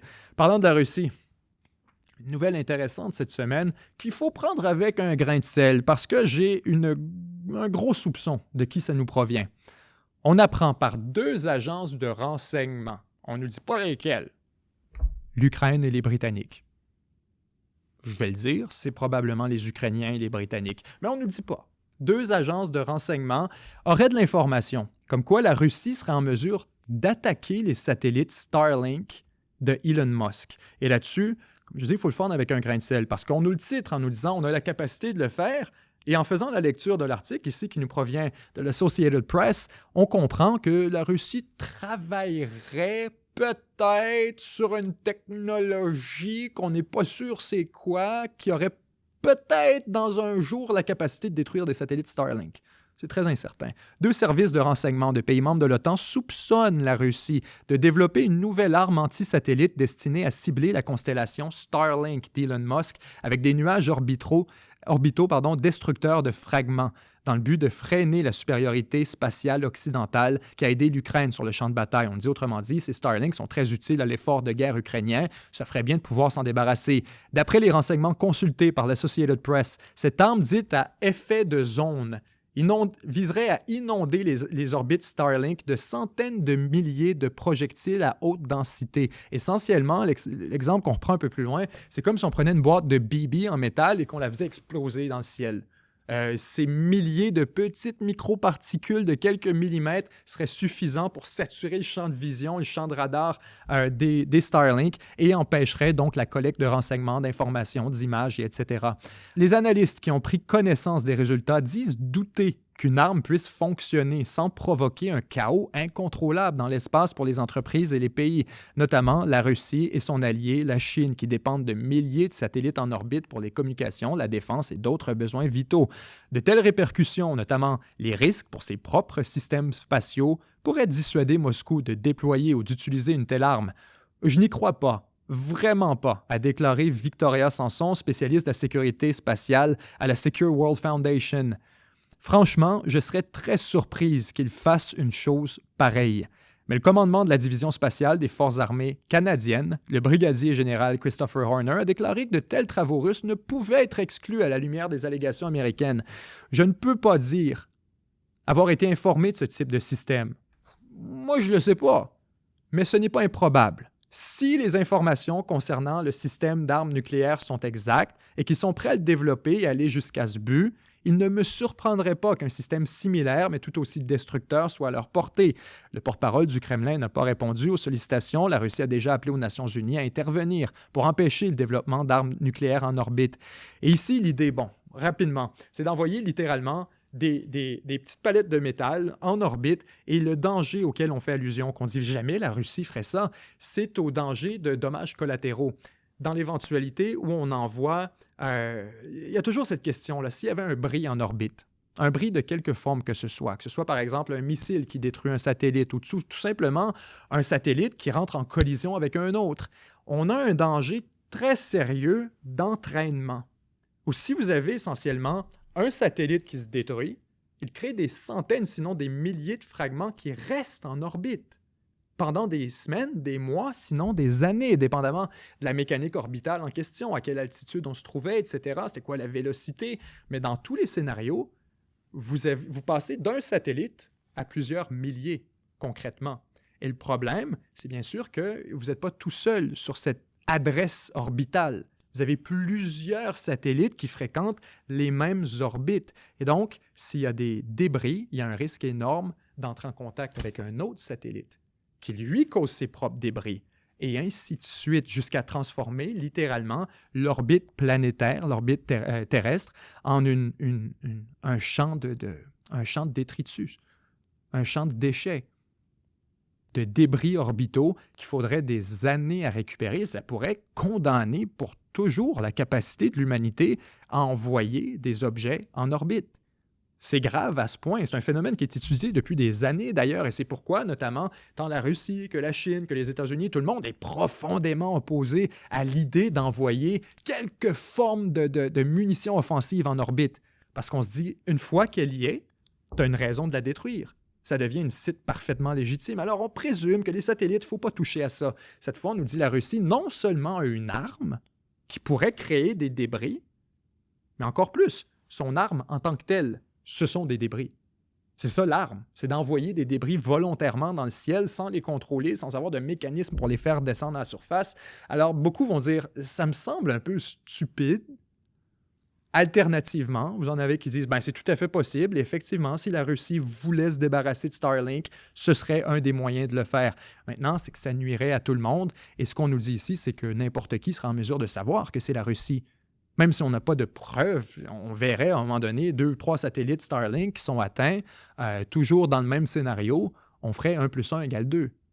Alors, on apprend maintenant que la Russie apprend, comme je le dis, avec un astérisque, travaillerait sur une méthode de détruire ces satellites Starlink. Il faut dire que ce n'est pas surprenant, c'est tout à fait prévisible. Au contraire, on savait qu'à partir du moment où on déploie une arme en orbite, Starlink a clairement une portée militaire. Il fallait s'attendre à des contre-mesures. C'est une course aux armements. Si je développe une technologie, tu vas développer quelque chose pour la nullifier et ainsi de suite. Alors la prochaine étape, ce sera quoi? Je vous le garantis. Ce sera des mesures défensives sur les satellites Starlink. On va commencer à les défendre, tout simplement. On se déplace en Amérique du Nord. On a quelques nouvelles très intéressantes ici, je pense très rapidement, parce que je ne veux pas qu'on s'éternise. Je sais, je dis souvent ça, mais particulièrement pour ce qui est question du Canada, on n'a pas besoin d'aller trop longtemps. La population du Canada diminue en raison du durcissement des conditions d'immigration. Je suis désolé, on vous met à l'écran à l'instant une courbe de la population canadienne depuis les dernières années. Vous verrez particulièrement depuis l'arrivée de Justin Trudeau autour de 2015-2016, particulièrement en mesure de 2017-18, la politique migratoire de Trudeau s'est mise vraiment en branle, ce multiculturalisme a tout cassé, où on voulait arriver toujours plus de nouveaux arrivants étrangers avec l'objectif, oui, de combler les besoins de main-d'œuvre, mais surtout, on avait une visée démographique claire. Et c'est ça l'élément qui était un peu négligé là-dedans, c'est que le Canada, beaucoup plus que combler ses besoins de main-d'œuvre, avait adopté une stratégie démographique de croissance à tout prix basée sur l'immigration. Alors qu'on se dit, puisque les Américains vont monter en population au cours des prochaines années, la courbe canadienne pointait à une décroissance naturelle en raison de la reproduction qui est trop faible. On se disait, on ne peut pas se permettre, alors que les États-Unis grossissent en population, de rapetisser de l'autre côté de la frontière. Ça aurait encore plus attaqué notre rapport vis-à-vis des États-Unis, qui est déjà un rapport de vulnérabilité, qui est déjà un rapport où on n'a absolument aucun contrôle sur nos orientations. Il ne fallait pas que le poids relatif du Canada face à Washington en Amérique du Nord soit encore plus dilué. Sans quoi, vous voyez, ces discussions sur l'annexion du Canada, ce n'est pas un pays viable, etc. Il aurait fallu avoir ces discussions très sérieusement, là. Et c'est possible que c'était vrai. Alors, On apprend cette fois, après que le Canada ait décidé de tirer la plug sur cette immigration, carrément, là, il faut le dire, quand Justin Trudeau s'est fait montrer la porte, et on peut le dire ainsi, Justin Trudeau s'est fait montrer la porte, non seulement par la population canadienne, mais additionnellement par son caucus en entier, sur la question de l'immigration. C'est que le consensus sur le gain net que représente l'immigration au Canada, on avait un consensus positif à dire « mais c'est un avantage pour le pays », il s'est renversé de par les politiques abusives qui ont été mises de l'avant par le gouvernement Trudeau pendant des années à décupler le nombre de nouveaux arrivants sans jamais s'assurer qu'on avait la capacité en services publics, en logement, en intégration, en capacité d'intégration puis de cohésion sociale pour intégrer ces gens et en faire des Canadiens à part entière. D'abord, il faut comprendre que au niveau identitaire et culturel, ça n'a jamais été une prétention du gouvernement canadien. On ne voulait pas en faire des Canadiens. Être un Canadien, c'est en soi conserver son identité qui provient d'ailleurs. Si vous êtes un Algérien et on veut que vous restiez algérien, c'est ça le multiculturalisme canadien, la somme de toutes les cultures. Là où c'était plus grave, c'est sur l'intégration économique, où le Canada n'a jamais réfléchi à se dire « mais qu'est-ce qui va se produire si on a une capacité de construction d'environ 150 000 logements par année et qu'on fait venir systématiquement 300 000 par année, des résidents permanents. » Et là, je suis très généreux. La réalité, c'est que c'était jusqu'à 1 million par année. Alors, on est un multiple, plusieurs fois au-dessus de la capacité de construction. Naturellement, on a un déficit de logements qui s'accumule. Les logements disponibles se mettent à exploser en prix. Et c'est une logique qui est refusée par beaucoup de la gauche, à nous dire, franchement, c'est mettre ça sur le dos de l'immigration. C'est mettre ça sur le dos des décideurs qui ont organisé cette immigration, pas des individus qui ont rejoint le Canada de bonne foi et en toute naïveté en pensant qu'on leur ferait une place. Ils ont été victimes de tout ça autant que les Canadiens eux-mêmes. Alors donc, le gouvernement canadien, du même parti que Justin Trudeau, a vu le writing on the wall de manière tellement explicite, tellement claire, qu'il a compris que c'était plus une question de gouverner pour la raison d'État. C'était une question de gouverner pour ses propres intérêts. Si les libéraux ne changeaient pas leur position sur l'immigration canadienne, ils ne reprendraient plus jamais le pouvoir. C'est à ce point. La seule posture acceptable auprès de la population canadienne, c'était « wow, il faut que ça arrête. Il faut que ça ralentisse, on a été trop loin. » Et donc, ce consensus a été adopté par le gouvernement canadien. Et ce à quoi on a assisté, on en a parlé beaucoup à Revue de presse aussi en passant, parce que ça s'est fait en coulisses. Le gouvernement libéral, étant directement issu du gouvernement Trudeau, c'est le même parti, il n'y a même pas eu d'interruption. On a tout simplement réélu un nouveau chef. Alors, beaucoup des anciens ministres de Trudeau, on ne peut pas le dire publiquement, c'était une erreur. On vous a amené dans la merde. Et maintenant, on doit remballer tout ça. On ne peut pas dire ça publiquement. Le mieux que tu peux faire, c'est remballer tout ça en privé et faire comme si de rien n'était. Hein, quoi? L'immigration? Non, ça a toujours été comme ça. Non, on a toujours été responsable. Non, c'est notre position. Alors, en coulisses, on a refermé tous les programmes, ou à peu près tous les programmes de résidence temporaire. On a fermé beaucoup des accès aux études supérieures, cégep, université, collège, etc. Des gens qui arrivaient de l'extérieur par dizaines de milliers dans des programmes bidons en provenance de l'Inde et de partout au tiers-monde pour aller dans des écoles ici qui créaient des programmes sur mesure pour attirer cette population-là pendant 1 an, faire 15 000 $ sur leur dos et les renvoyer chez eux ensuite sans aucune opportunité professionnelle. C'était de la victimisation à grande échelle de ces gens-là. C'est extrêmement grave, c'est tragique ce qui est arrivé et ceux qui ont organisé tout ça s'en sortent excessivement bien. S'en sortent bien, qu'on fasse juste regarder dans l'autre direction comme si de rien n'était et qu'on ne mène pas des procédures criminelles contre ces gens-là qui ont littéralement monétisé l'accès au territoire et la citoyenneté canadienne en échange d'un gain pour leur propre intérêt personnel. Que ce soit comme institution, que ce soit personnellement de s'en mettre plus dans les poches. Ça, c'est des gens littéralement là, qui méritent qu'on envoie l'UPAC, l'Unité permanente anticorruption. Des institutions d'éducation supérieure au Québec puis au Canada qui s'en sortent merveilleusement bien, qui mériteraient d'être criminalisées pour leurs actions durant cette période-là. On a décidé de regarder dans l'autre direction et de juste leur taper sur les doigts. Qu'ils se comptent chanceux. Maintenant, le gouvernement du Canada a constaté qu'il y avait une capacité d'intégration. C'est un concept d'abord qui était renié de tout le monde. Effectivement, il y a manifestement de capacité d'intégration. Encore plus, cette capacité-là est manifestement dépassée. On a été trop loin. Et cette fois, le Canada, en tirant sur toutes les plugs simultanément, baissant l'immigration permanente, baissant l'immigration temporaire, baissant les étudiants étrangers, baissant les travailleurs étrangers, baissant les programmes d'expérience, baissant tout en même temps. La population du Canada diminue, for fuck's sake. C'est une inversion totale qu'on n'aurait pas pu imaginer il y a seulement 1 an. Suite à une forte augmentation de l'immigration impopulaire pendant la pandémie, ça nous provient du New York Times en passant, le gouvernement a considérablement restreint le nombre de permis de travail et d'études délivrés aux étrangers.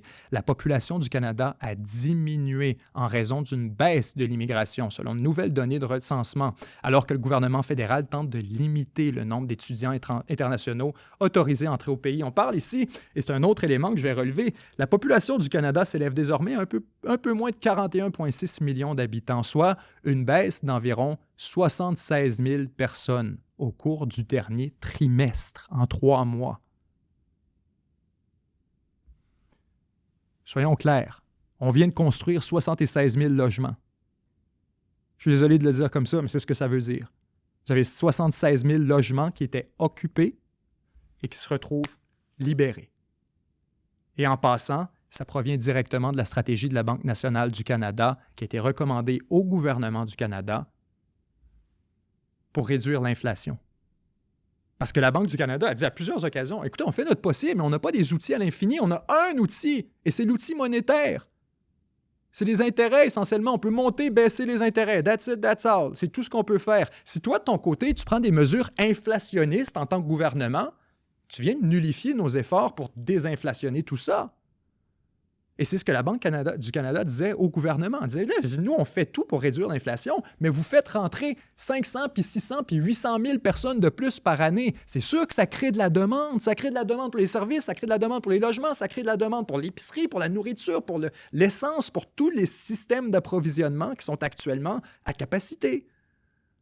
Alors, lorsqu'on dit qu'il y a 76 000 personnes qui sortent, c'est 76 000 logements qui viennent de se construire. Littéralement.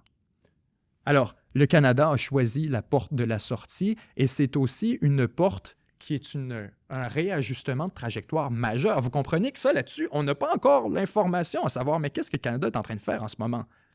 Parce qu'on s'entend, on en parlait d'entrée de jeu, c'est une stratégie de survie. C'était ce fameux Canada Century, on voulait être d'ici 2100, 100 millions d'habitants au Canada. C'est un objectif qui avait été adopté, réfléchi. On a fait des projections avec ça. On s'était attaché à ça, là. Et aujourd'hui, on rembobine tout. On sait qu'on a rembobiné, mais on ne sait pas les impacts stratégiques et géopolitiques à long terme de ça. Est-ce que c'est un réalignement de la stratégie du Canada? Est-ce que c'est le Canada qui vient de dire « OK, that's it. Notre idée qu'on avait, c'est stupide, on ne peut pas faire ça. Il faut qu'on se réaligne complètement sur une autre trajectoire nationale. » Au début, on se disait comment on va survivre, comment on va rester pertinent en étant plus gros, en triplant de population d'ici 2100. C'était ça la stratégie. Si ce n'est plus ça, si effectivement ce n'est plus ça, et que ce à quoi on assiste actuellement, ce n'est pas juste une pause ou un répit ou un réajustement, mais effectivement une remise en doute de la stratégie, alors je suis très curieux de savoir c'est quoi la nouvelle. Parce que la stratégie répondait à un besoin, c'est que le Canada devient impertinent et irrelevant dans le monde du 21e siècle. Donc, si vous abandonnez cette stratégie-là, which I agree, je suis tout à fait d'accord, vous devriez, c'est un suicide total, bien, ça nous prend quand même une alternative pour survivre aux États-Unis, pour survivre à un monde qui veut nous avaler. Et je le dis au sens des États-Unis, mais tout le reste aussi. Le Canada ne peut pas être un pays à décroissance de la population si rapide qu'on le voit aller. Est-ce que c'est des mesures de natalité? Est-ce qu'on va encourager les gens à faire des enfants? C'est très tabou, tout ça. Donc, je trouve que la nouvelle est énorme, elle est majeure. On apprend comme ça que le Canada, non seulement ralentit sa progression, non, tirer la plug entièrement. Et on est rendu à réduire la population canadienne. C'est gigantesque, un tremblement de terre. Parlant de tremblement de terre, on a une nouvelle intéressante cette semaine qui est provenue du Canada, encore une fois, qui est passée complètement inaperçue et je ne comprends pas pourquoi. Je ne comprends vraiment pas pourquoi, parce que ça a une retombée internationale et ça aurait dû être plus qu'une nouvelle qui relève dans les émissions d'information. Ça aurait dû être un scandale. C'est un scandale de dimension incroyable et on n'en parle pas du tout. Des agents ukrainiens auraient menacé le Canada. Je fais la lecture ensemble d'un article qui nous provient de la presse. C'est lunaire, complètement lunaire. Des agents ukrainiens auraient utilisé des informations secrètes fournies par le militaire canadien arrêté la semaine dernière afin de menacer le Canada et de tenter d'obtenir des avantages, selon des éléments de preuve présentés devant un juge militaire lundi, aujourd'hui. L'adjudant maître Matthew Robar, un membre d'une unité de renseignement des Forces armées canadiennes dans la région d'Ottawa, a été arrêté la semaine dernière dans la foulée d'une enquête de la police militaire et de la GRC en lien avec des infractions à la loi sur l'ingérence étrangère et la protection. Donc, vous avez un militaire canadien de 43 ans qui est accusé d'avoir fourni des secrets militaires à une entité étrangère qui serait affiliée au service de renseignement d'un pays étranger. Normalement, on aurait dit Israël. Pour vrai, juste cette phrase-là, on aurait dit « quelqu'un au Canada a fourni des renseignements ». Ça aurait été la Chine ou Israël. C'est ceux qui sont très actifs en renseignement au Canada. Les Indiens, dans certains cas, mais ils sont surtout dans l'action directe plutôt que dans l'espionnage. Le quotidien de Globe and Mail et le réseau CBC ont révélé cette semaine que ce pays serait l'Ukraine.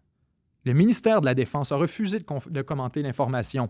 Après plusieurs jours de détention, M. Robar a comparu lundi devant un juge militaire à Gatineau et a été mis en liberté sous condition. Des documents déposés dans le cadre de cette comparution révèlent le détail de ce qui lui est reproché. Ces allégations n'ont pas encore passé le test des tribunaux.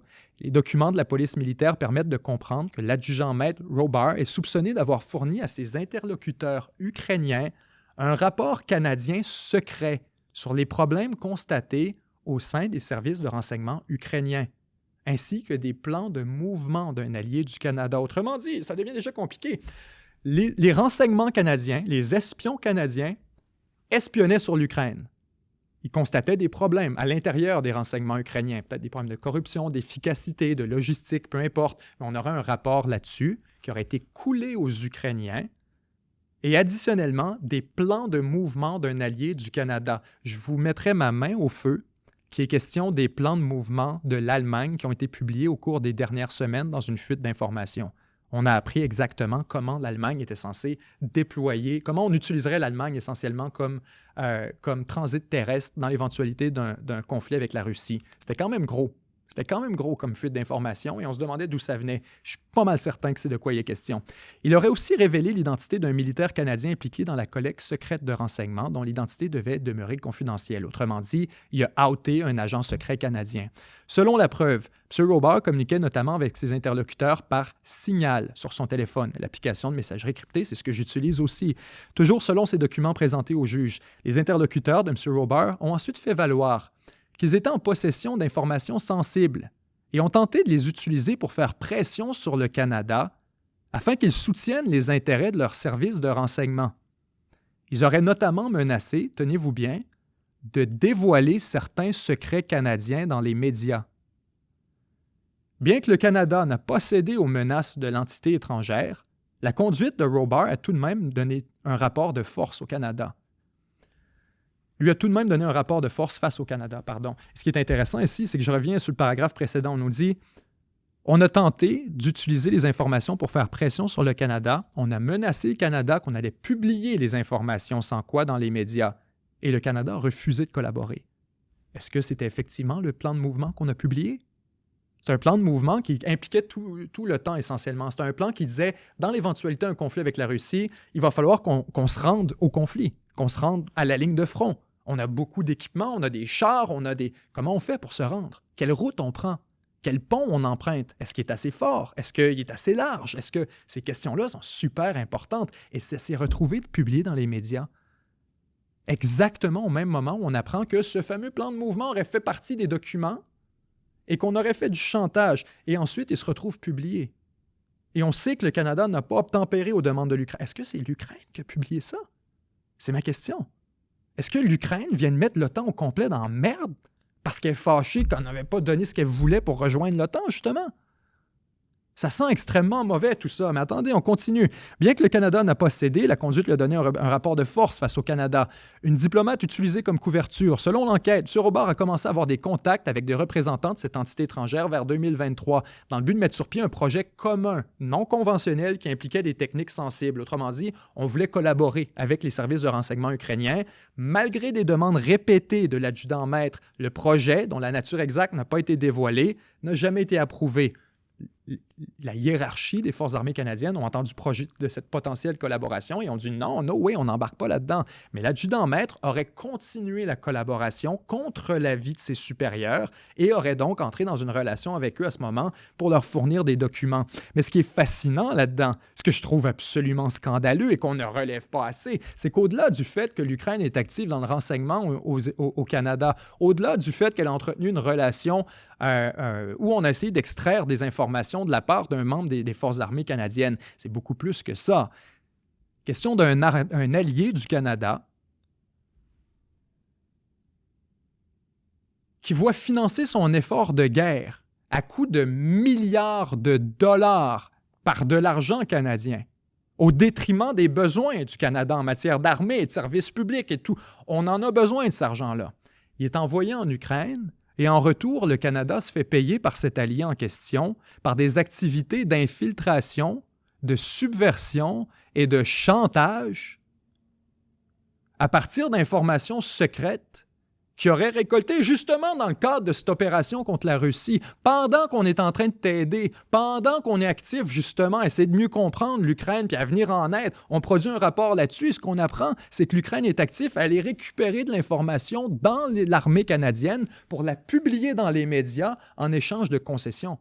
À dire, je vais faire du chantage. Si tu ne me donnes pas ce que je veux, on nous parle ici des concessions qui auraient été dans les intérêts du service de renseignement. Autrement dit, probablement, oublie cette enquête-là. Oublie ton document, oublie ton rapport, arrête d'enquêter sur nous autres ou arrête de peu importe, partage pas ça aux États-Unis, peu importe ce qu'ils ont demandé. On a su récemment que Andrei Yermak, le bras droit de Zelensky, est tombé dans un scandale de corruption et on parlait la semaine d'avant.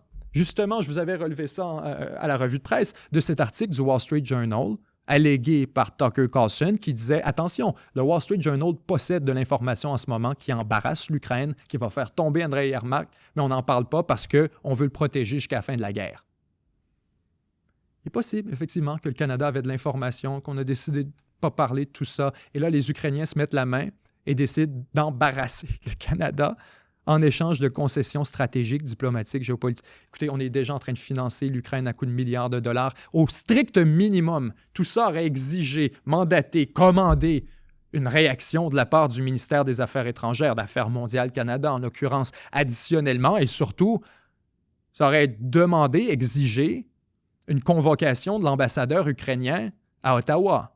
Tu viens, puis ça arrive en passant toutes les 2 semaines. Hein. Quand quelqu'un fait quelque chose de croche ou fait une déclaration, on le convoque, on l'amène au bureau, puis on dit hey, « explique-moi ça, là.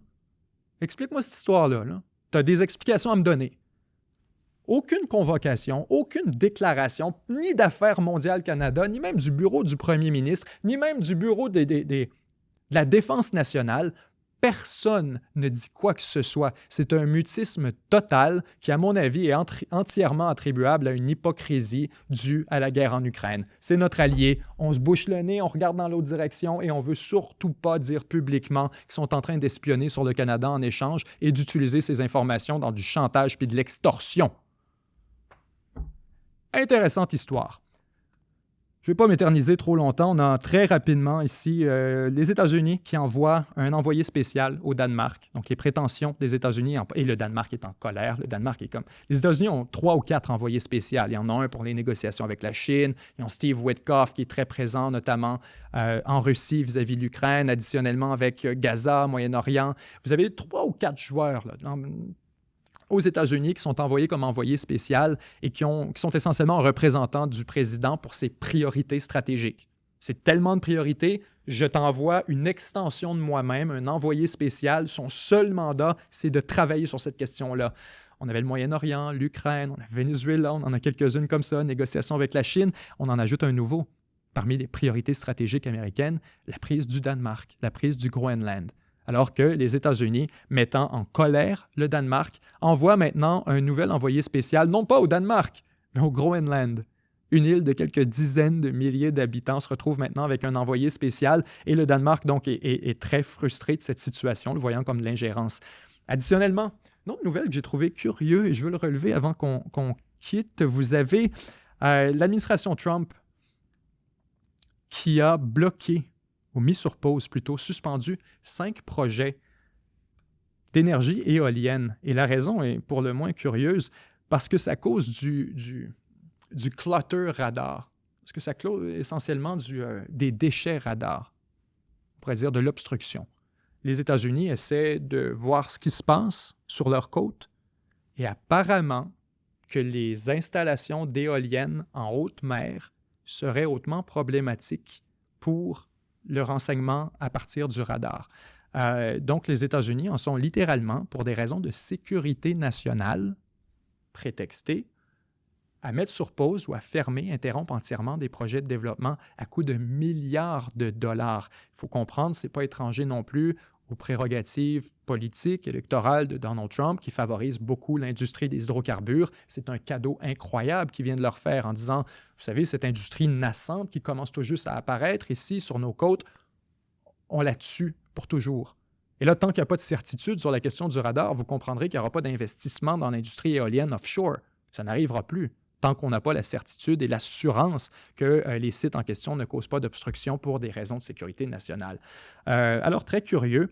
Rapidement, je voulais qu'on passe sur le conflit Cambodge-Thaïlande. Vous allez me le reprocher, je le sais, mais c'est un conflit en cours actuellement. On va avoir la chance la semaine prochaine de le couvrir dans son entièreté. Je voulais qu'on fasse un peu de carte là-dessus et je vois qu'on a déjà presque 2 heures dans la revue de presse. J'aurai pas le temps de le faire convenablement sans vous embêter. Alors, la semaine prochaine, il y aura question plus en détail du conflit Cambodge-Thaïlande. On a déjà plus de 500 000 déplacés dans la région. On aura l'opportunité de s'attarder un peu plus aux enjeux géographiques, historiques, culturels, etc. et pourquoi ce conflit a lieu in the first place. Juste avant qu'on se quitte pour la fin de cette revue de presse, petit détour rapide par l'Afrique. C'est une mise à jour sur nos fameuses juntes, notamment au Niger, au Burkina Faso, au Mali, ces fameuses révolutions auxquelles on a assisté, coup d'État, devrais-je dire, dans les derniers mois, dernières années. On a installé des juntes militaires au pouvoir qui tentent autant que possible, depuis ce temps, de reprendre le contrôle, de consolider, encore une fois, la sécurité sur leur territoire national. Un peu ce que vous voyez en Syrie.